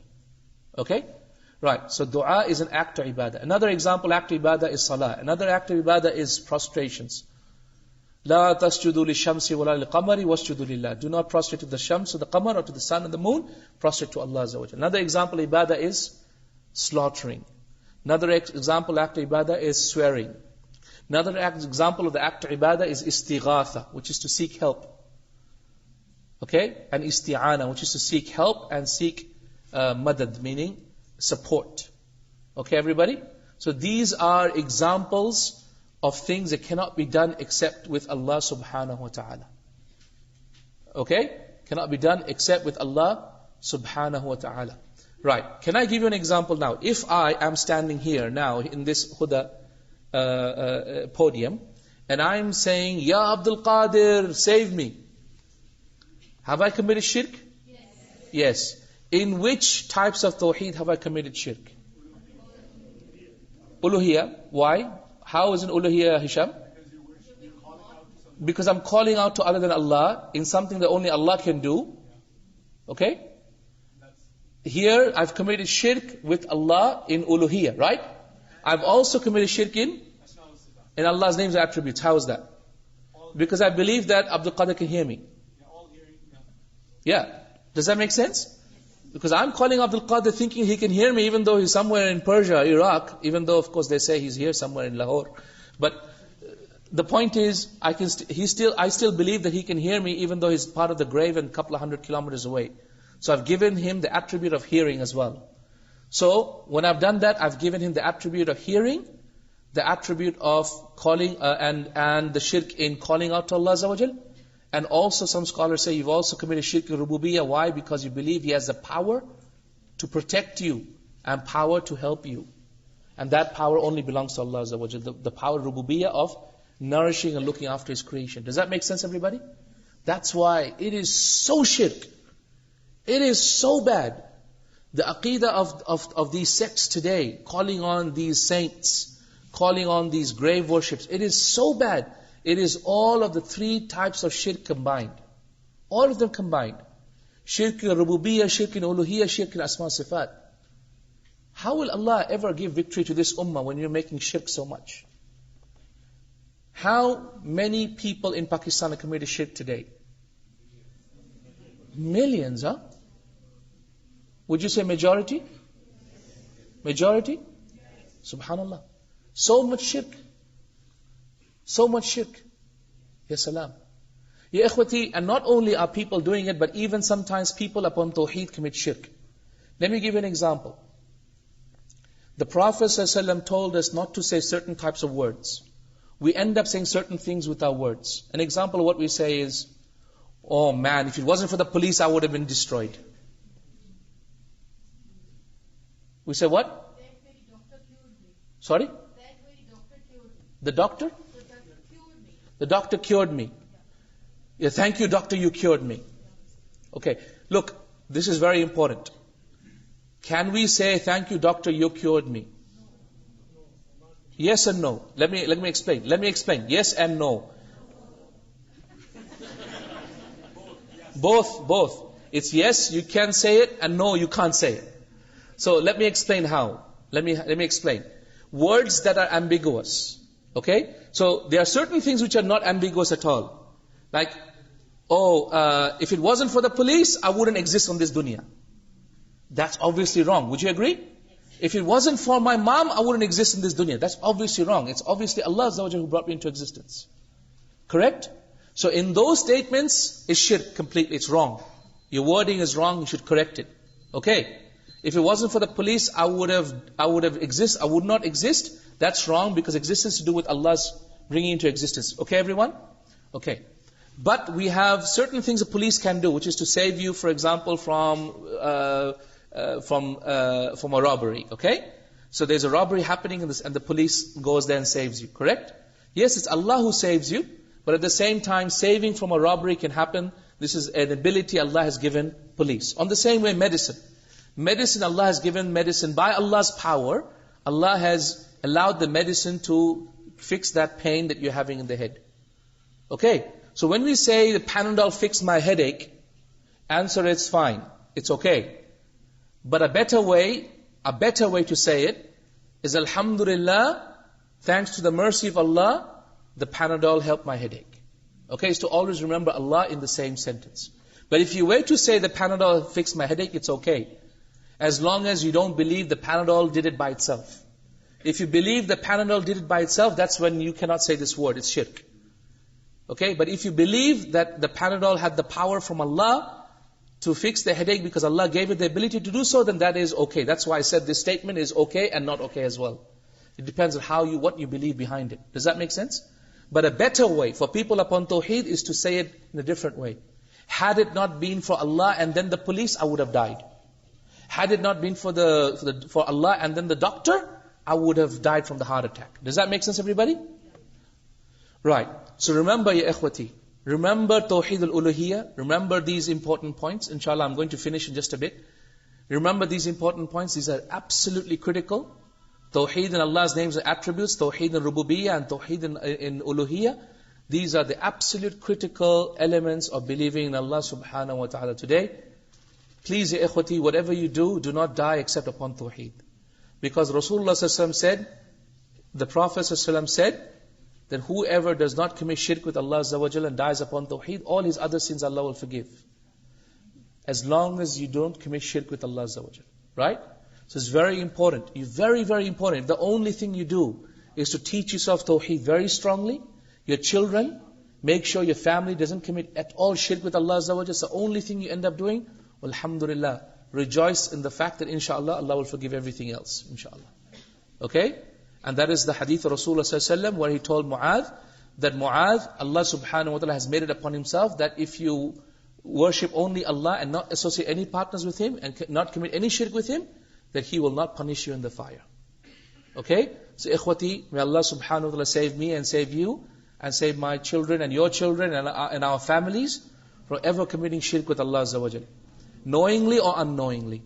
and ever falling into this haram. May Allah subhanahu wa ta'ala make us of those people who learn about Allah Azza wa Jal, about His haqq upon us, His true rights upon us, and our duty towards Him, inshaAllah. May Allah subhanahu wa ta'ala give us the ability to revise this knowledge again and again and again, so it is sharp and strong in our minds, and inshaAllah ta'ala, so that we live in this dunya and die upon tawheed of Allah subhanahu wa ta'ala. Jazakumullah khair. Thank you for listening. I hope you benefited some things at least. And inshaAllah ta'ala, we will carry on these classes tomorrow in this book, inshaAllah, that we are starting. Please be sharp, 10 o'clock sharp. I am almost sure that the very next day you're going to say, we need to start at 9, because it is so interesting. And inshaAllah ta'ala, we will learn a lot of things. Make sure you bring your notepads and books. And inshaAllah ta'ala, we will learn a lot of new terms and new things and new people's names, etc. inshaAllah, and that you will bi'idhnillah benefit yourself through. A copy of this can be found outside, and you can purchase, I think, or take. Is it available? Purchase outside, inshaAllah. Please make sure you get a copy of this, inshaAllah, for tomorrow. Jazakumullah khair. Assalamu alaikum wa rahmatullahi wa barakatuh. Oh, okay. We have around 10 minutes until Adhan. So we're going to have a small little question answer session. We'll take one question from the brothers, then one question from the sisters, and inshallah one written question then. But before we take our questions, I would like to make a smaller announcement before you guys run off. The announcement is that inshallah tomorrow is the class. We've already discussed that. But after the class, there is also a science exhibition in F8. In the old Al-Huda. So inshallah Shaykh Tawfique will be there as well, and you all are invited as well. Inshallah, if you have more questions about that, you could ask one of the staff members, or you could ask me as well. And inshallah we'll have one question from the brothers, one question from the sisters, and then a couple of written questions as well. Thank you. We only have 10 minutes, so please make them brief. Right, ikhwati, make it quick, short, sharp, sweet. If you want to. Taib, bismillah. Okay, question here. How is it considered in Islam for migrating to foreign countries? Okay, I'm not going to answer questions that are not relevant, but if you have questions regarding migrating to foreign countries, you can speak to the migration consultants. But my sincere advice to you all is to make sure you protect your children's iman and their Islam. It's very important, and inshallah that is what is more important than anything else, inshallah. I started studying medicine at the age of 28, very late. I didn't start early. I did actually. Then I left it, and then I went back again. My point to you is, please don't be so afraid about science and maths and English, etc. First fix their deen. Inshallah, time will come. The world is a very different place. Today, learning happens all throughout. I mean, I had people studying with me in medicine who are 50 years old. So the point of the matter is, your kids' degrees and this degree, that degree, it'll happen, inshallah. It'll happen. There's no rush. But the most important thing is fix the iman, fix the Islam, fix the Arabic, fix the Quran. That's really important, inshallah. Other degrees will come with time, inshallah. Will come with time, bi'idhnillah, inshallah. Okay, brief introduction to yourself and Mercy Mission. Yes, I'm Tawfique Chowdhury. I'm the chairman of an organization called Mercy Mission. Mercy Mission is a not-for-profit Muslim community development organization that works in 8 countries worldwide. We focus on 2 things. We focus on education and social services. And our aim is to help the Muslim Ummah come closer to the Prophet ﷺ's vision, which is to bring the world towards a situation where Muslims are pious, confident, self-sufficient and selfless. We focus on education and social services, so we have institutes of education like Al-Kawthar Institute, which you will hear about more, inshallah. We have other ways of educational products that we have, such as schools. Seven Skies International is a brand of schools the Mercy Mission opens up worldwide. We do in social services, we do many different products. We have National Zakat Foundation in UK. We do sister shelters across the world for looking after destitute women that are on the streets, or single sisters that are thrown out because they accepted Islam or becoming practicing. So we have these sort of social services. You can find out more about them, inshallah. If you want to learn more about them, please go to mercymissionworld.org, mercymissionworld.org, or inshallah wait for my classes from tomorrow onwards. I'll speak more about some of the work that I do, inshallah ta'ala. And I hope, inshallah ta'ala, with the help of our mashayikh and our elders and our brothers and sisters here in Pakistan, to open up Mercy Mission and Al-Kawthar and other organizations here as well, inshallah. How can you be in contact with me? On Facebook is the easiest way.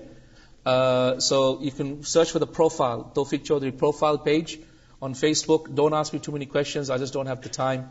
I apologize. But if you have something absolutely important, then ask me. One thing I do not deal with is family issues between husband and wife and divorce and all that. Please, no, I'm sorry, I've got no time for that.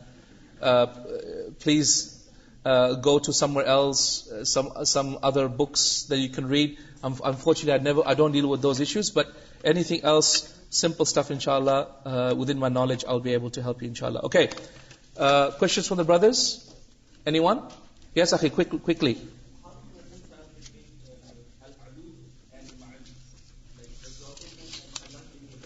Okay, how do you join between ulu and ma'iyya? Well, we join between the two by saying that Allah subhanahu wa ta'ala is Himself, His Dhat, His Self, is above the seven heavens in the direction of up, and He is above the seven heavens, but at the same time He is with us in two ways. He is with us with His knowledge, which is general across all human beings. He knows every single thing that moves, any creature, any idea, any thought in our hearts, any thinking in our minds. He knows everything, right? And He is with us, meaning He is with us by way of helping. إِذْهَبَا إِلَى فِرْعَوْنَ. And then He said what? إِنَّنِي مَعَكُمَا أَسْمَعُ وَأَرَى. Yeah? I am with you, meaning with my help and my support. So we say Allah subhanahu wa ta'ala by His self is above the seven heavens, but He is with us by His help and with His support, inshallah.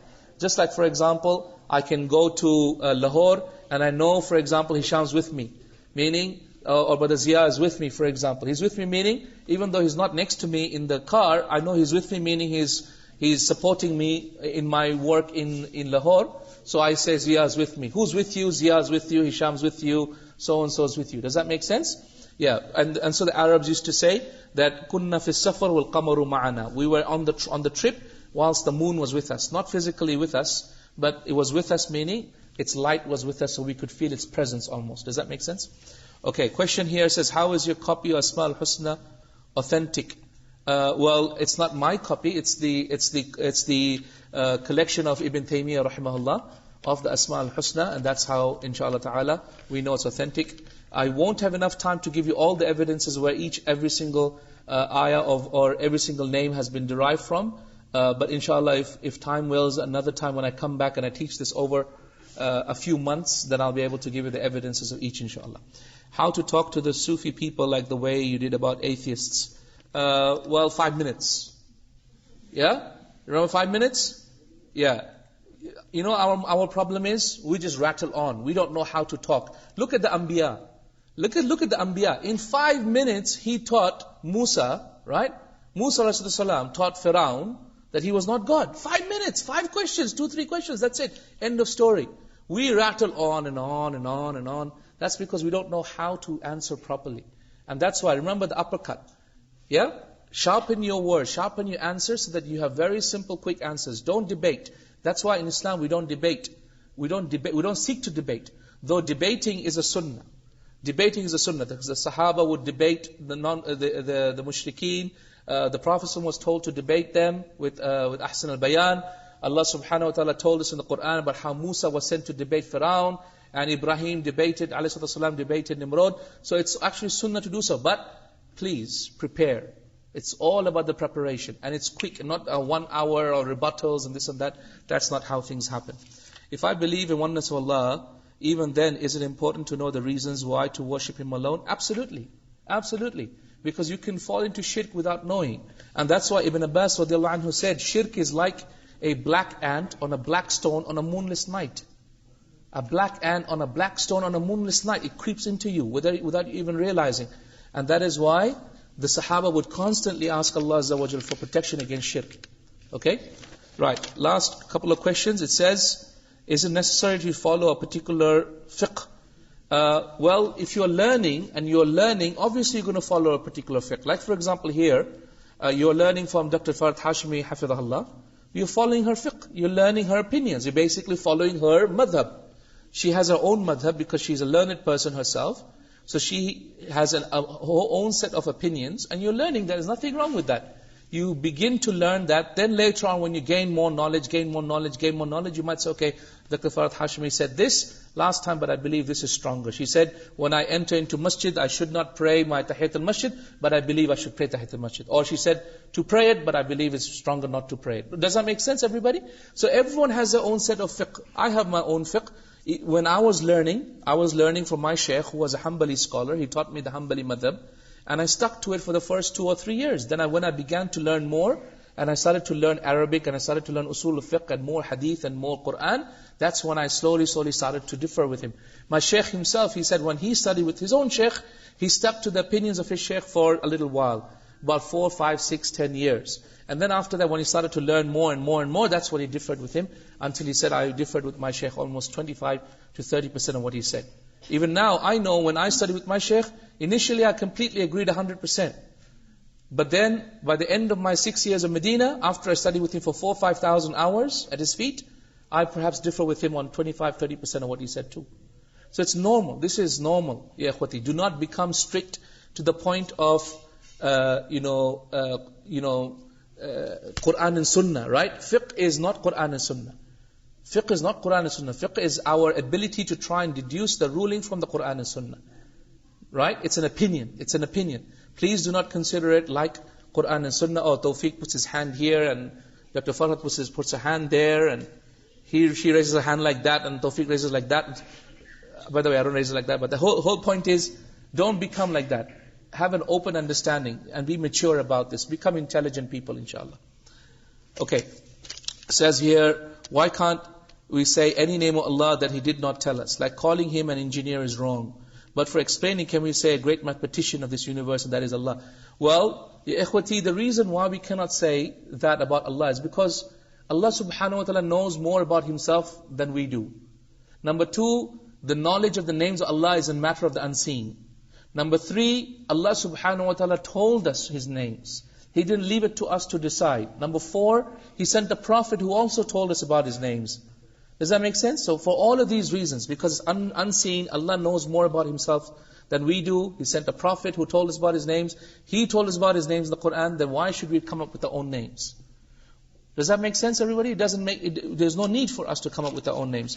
How can we have indulged Iman at its best level ourselves? As I often think that we're Muslims, that we should believe in Allah, but what's the reason behind this, that we don't know what actual belief is? The reason why we don't know what belief is because we don't gain knowledge.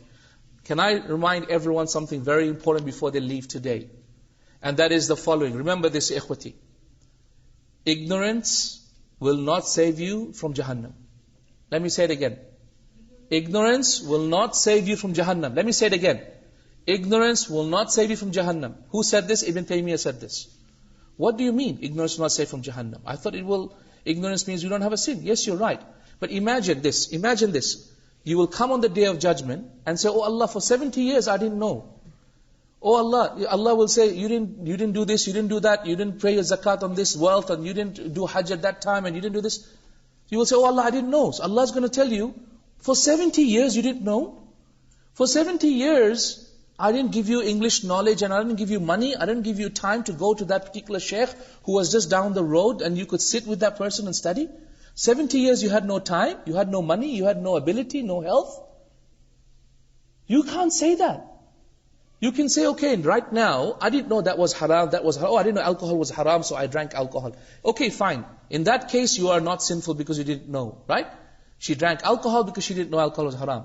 That for one instance. But for 70 years, you didn't know alcohol is haram? Are you going to come on the Day of Judgment and say, Ya Rabb, I never knew alcohol is haram for 70 years? What is it going to do? Allah subhanahu wa ta'ala is going to say, okay, it's alright, my slave didn't know for 70 years. No, Allah is going to put you in Jahannam. Why? Because you didn't choose to know. You chose not to know. You chose not to come and learn. You chose to be dumb and ignorant. And that's why the Muslimin out there, you know how they say, no, I don't want to gain knowledge. If I gain knowledge, too many things become haram upon me. Isn't that right? Some people say that. I say, wallahi, you're mistaken. If you don't gain knowledge, there are so many things you will not know that you are wrong in, and Allah will take you to account for it on the Day of Judgment. That's the musibah. So you must gain knowledge. There's no excuse for not gaining knowledge. No excuse for not gaining knowledge. Jazakallah khair. Thank you everyone. I'm sorry I can't take any more questions. Inshallah tomorrow, when we have a chance to take our our course, inshallah, we will take a lot more. Please be sharp on time, 10 a.m. And inshallah ta'ala, make sure you have this book with you, and we'll start very sharp, and it'll be upstairs, inshallah ta'ala. Sorry? And if the sisters can go up, inshallah, so we can pray here, that would be great, inshallah. Jazakallah khair. Assalamu alaikum wa rahmatullahi wa barakatuh.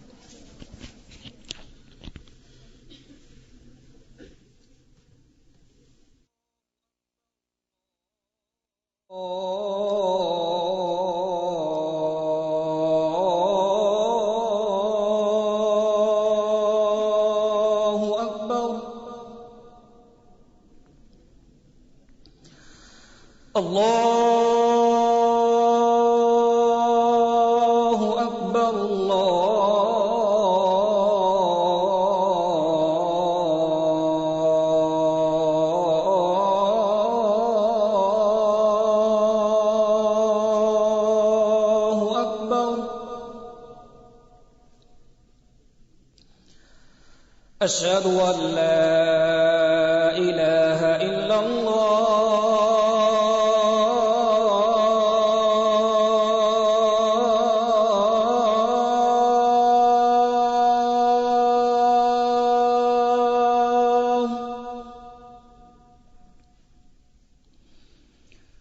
أشهد أن لا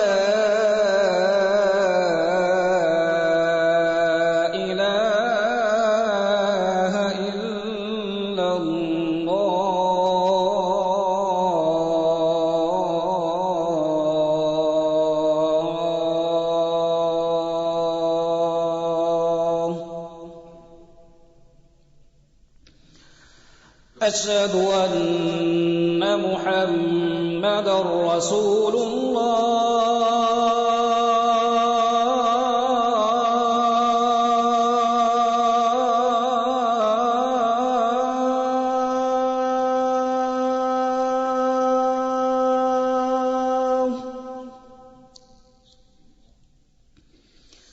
أشهد أن محمدًا رسول الله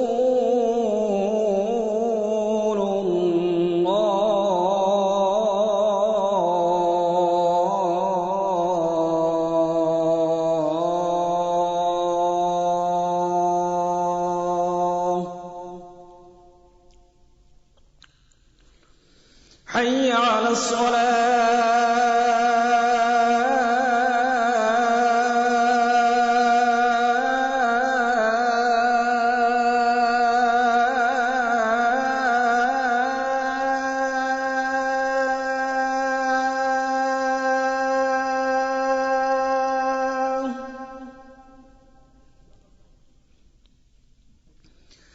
حي على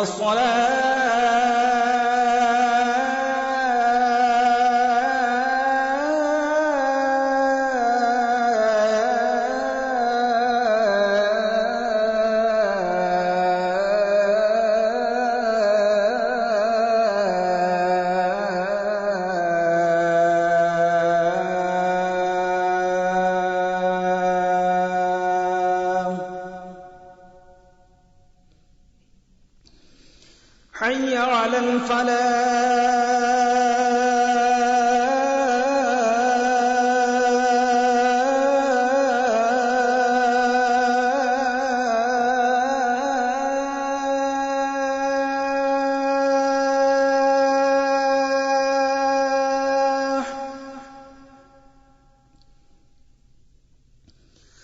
حي على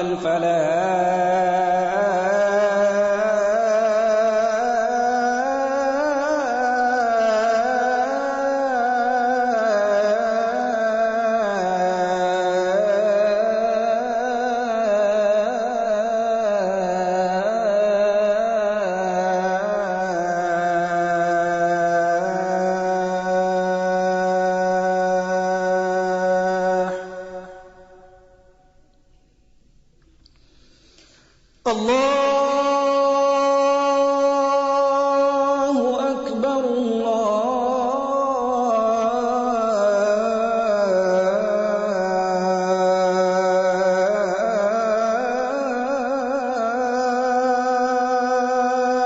الله أكبر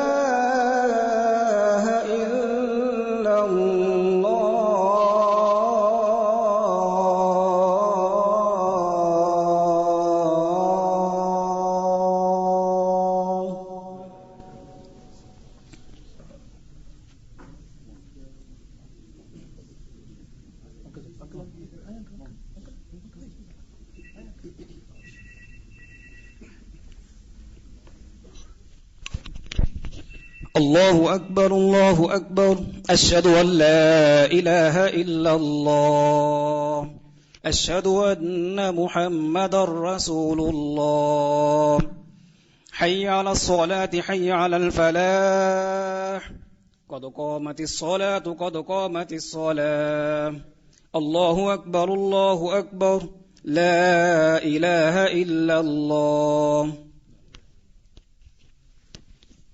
استووا واستقيموا وتراصوا. Straighten your lines, please. Fill up your gaps.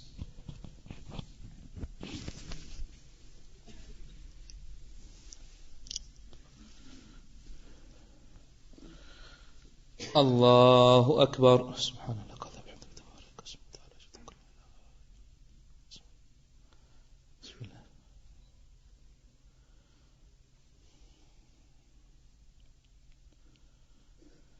الحمد لله رب العالمين الرحمن الرحيم مالك يوم الدين إياك نعبد وإياك نستعين اهدنا الصراط المستقيم صراط الذين أنعمت عليهم غير المغضوب عليهم ولا الضالين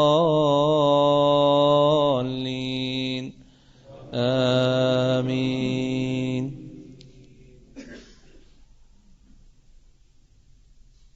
والضحى والليل إذا سجى ما ودعك ربك وما قلى وللآخرة خير لك من الأولى ولسوف يعطيك ربك فترضى ألم يجدك يتيما فآوى ووجدك ضالا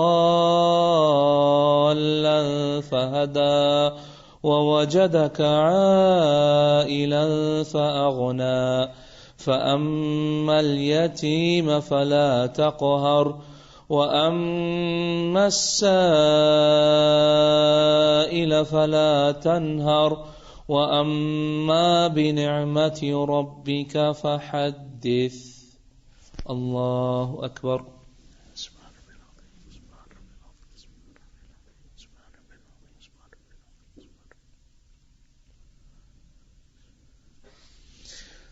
سمع الله لمن حمده ربنا ولك الحمد.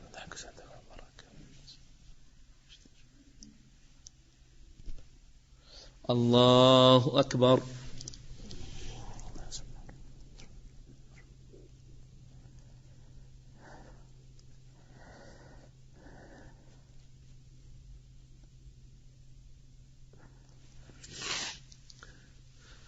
الله أكبر.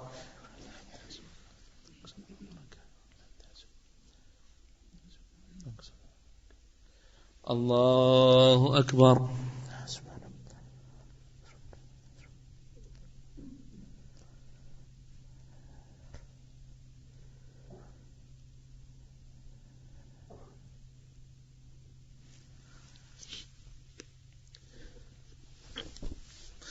الله أكبر. بسم الله. الحمد لله رب العالمين الرحمن الرحيم مالك يوم الدين إياك نعبد وإياك نستعين اهدنا الصراط المستقيم صراط الذين أنعمت عليهم غير المغضوب عليهم ولا الضالين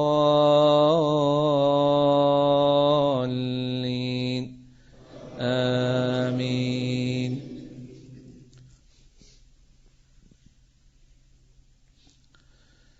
قل يا أيها الكافرون لا أعبد ما تعبدون ولا أنتم عابدون ما أعبد ولا أنا عابد ما عبدتم ولا أنتم عابدون ما أعبد لكم دينكم ولي دين.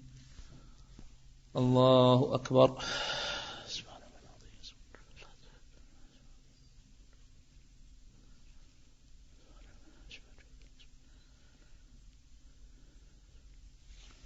سمع الله لمن حمده ربنا ولك الحمد.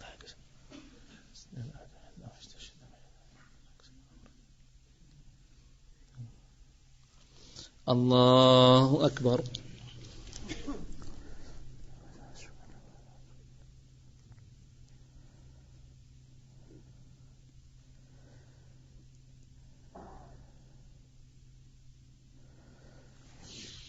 الله أكبر.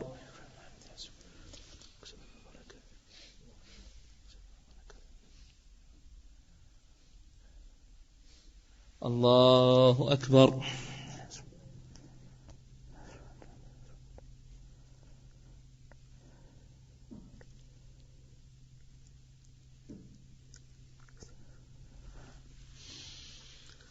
الله أكبر. تحيات الله.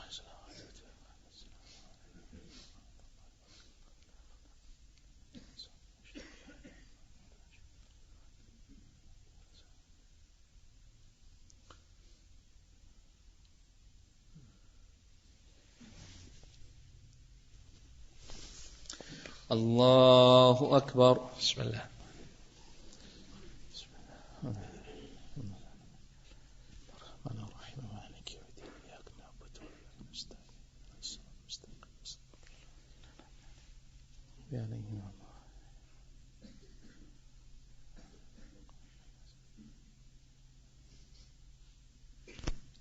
الله أكبر.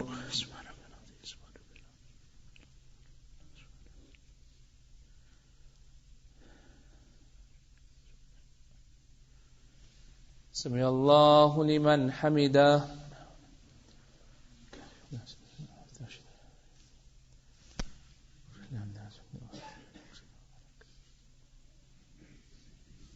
الله أكبر.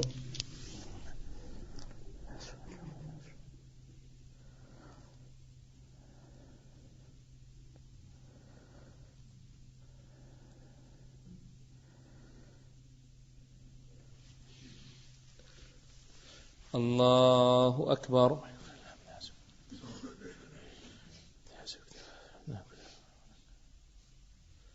الله أكبر.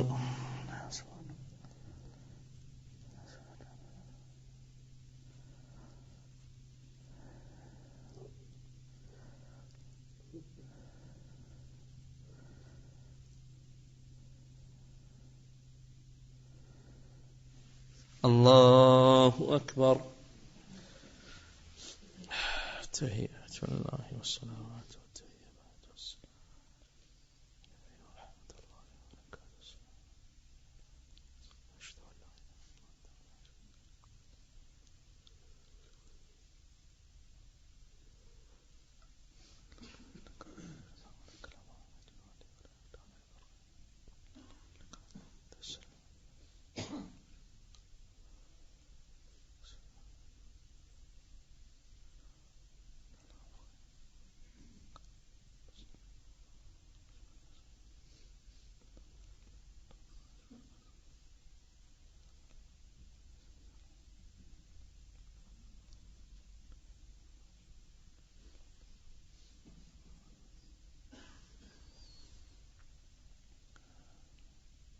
السلام عليكم ورحمة الله. السلام عليكم ورحمة الله.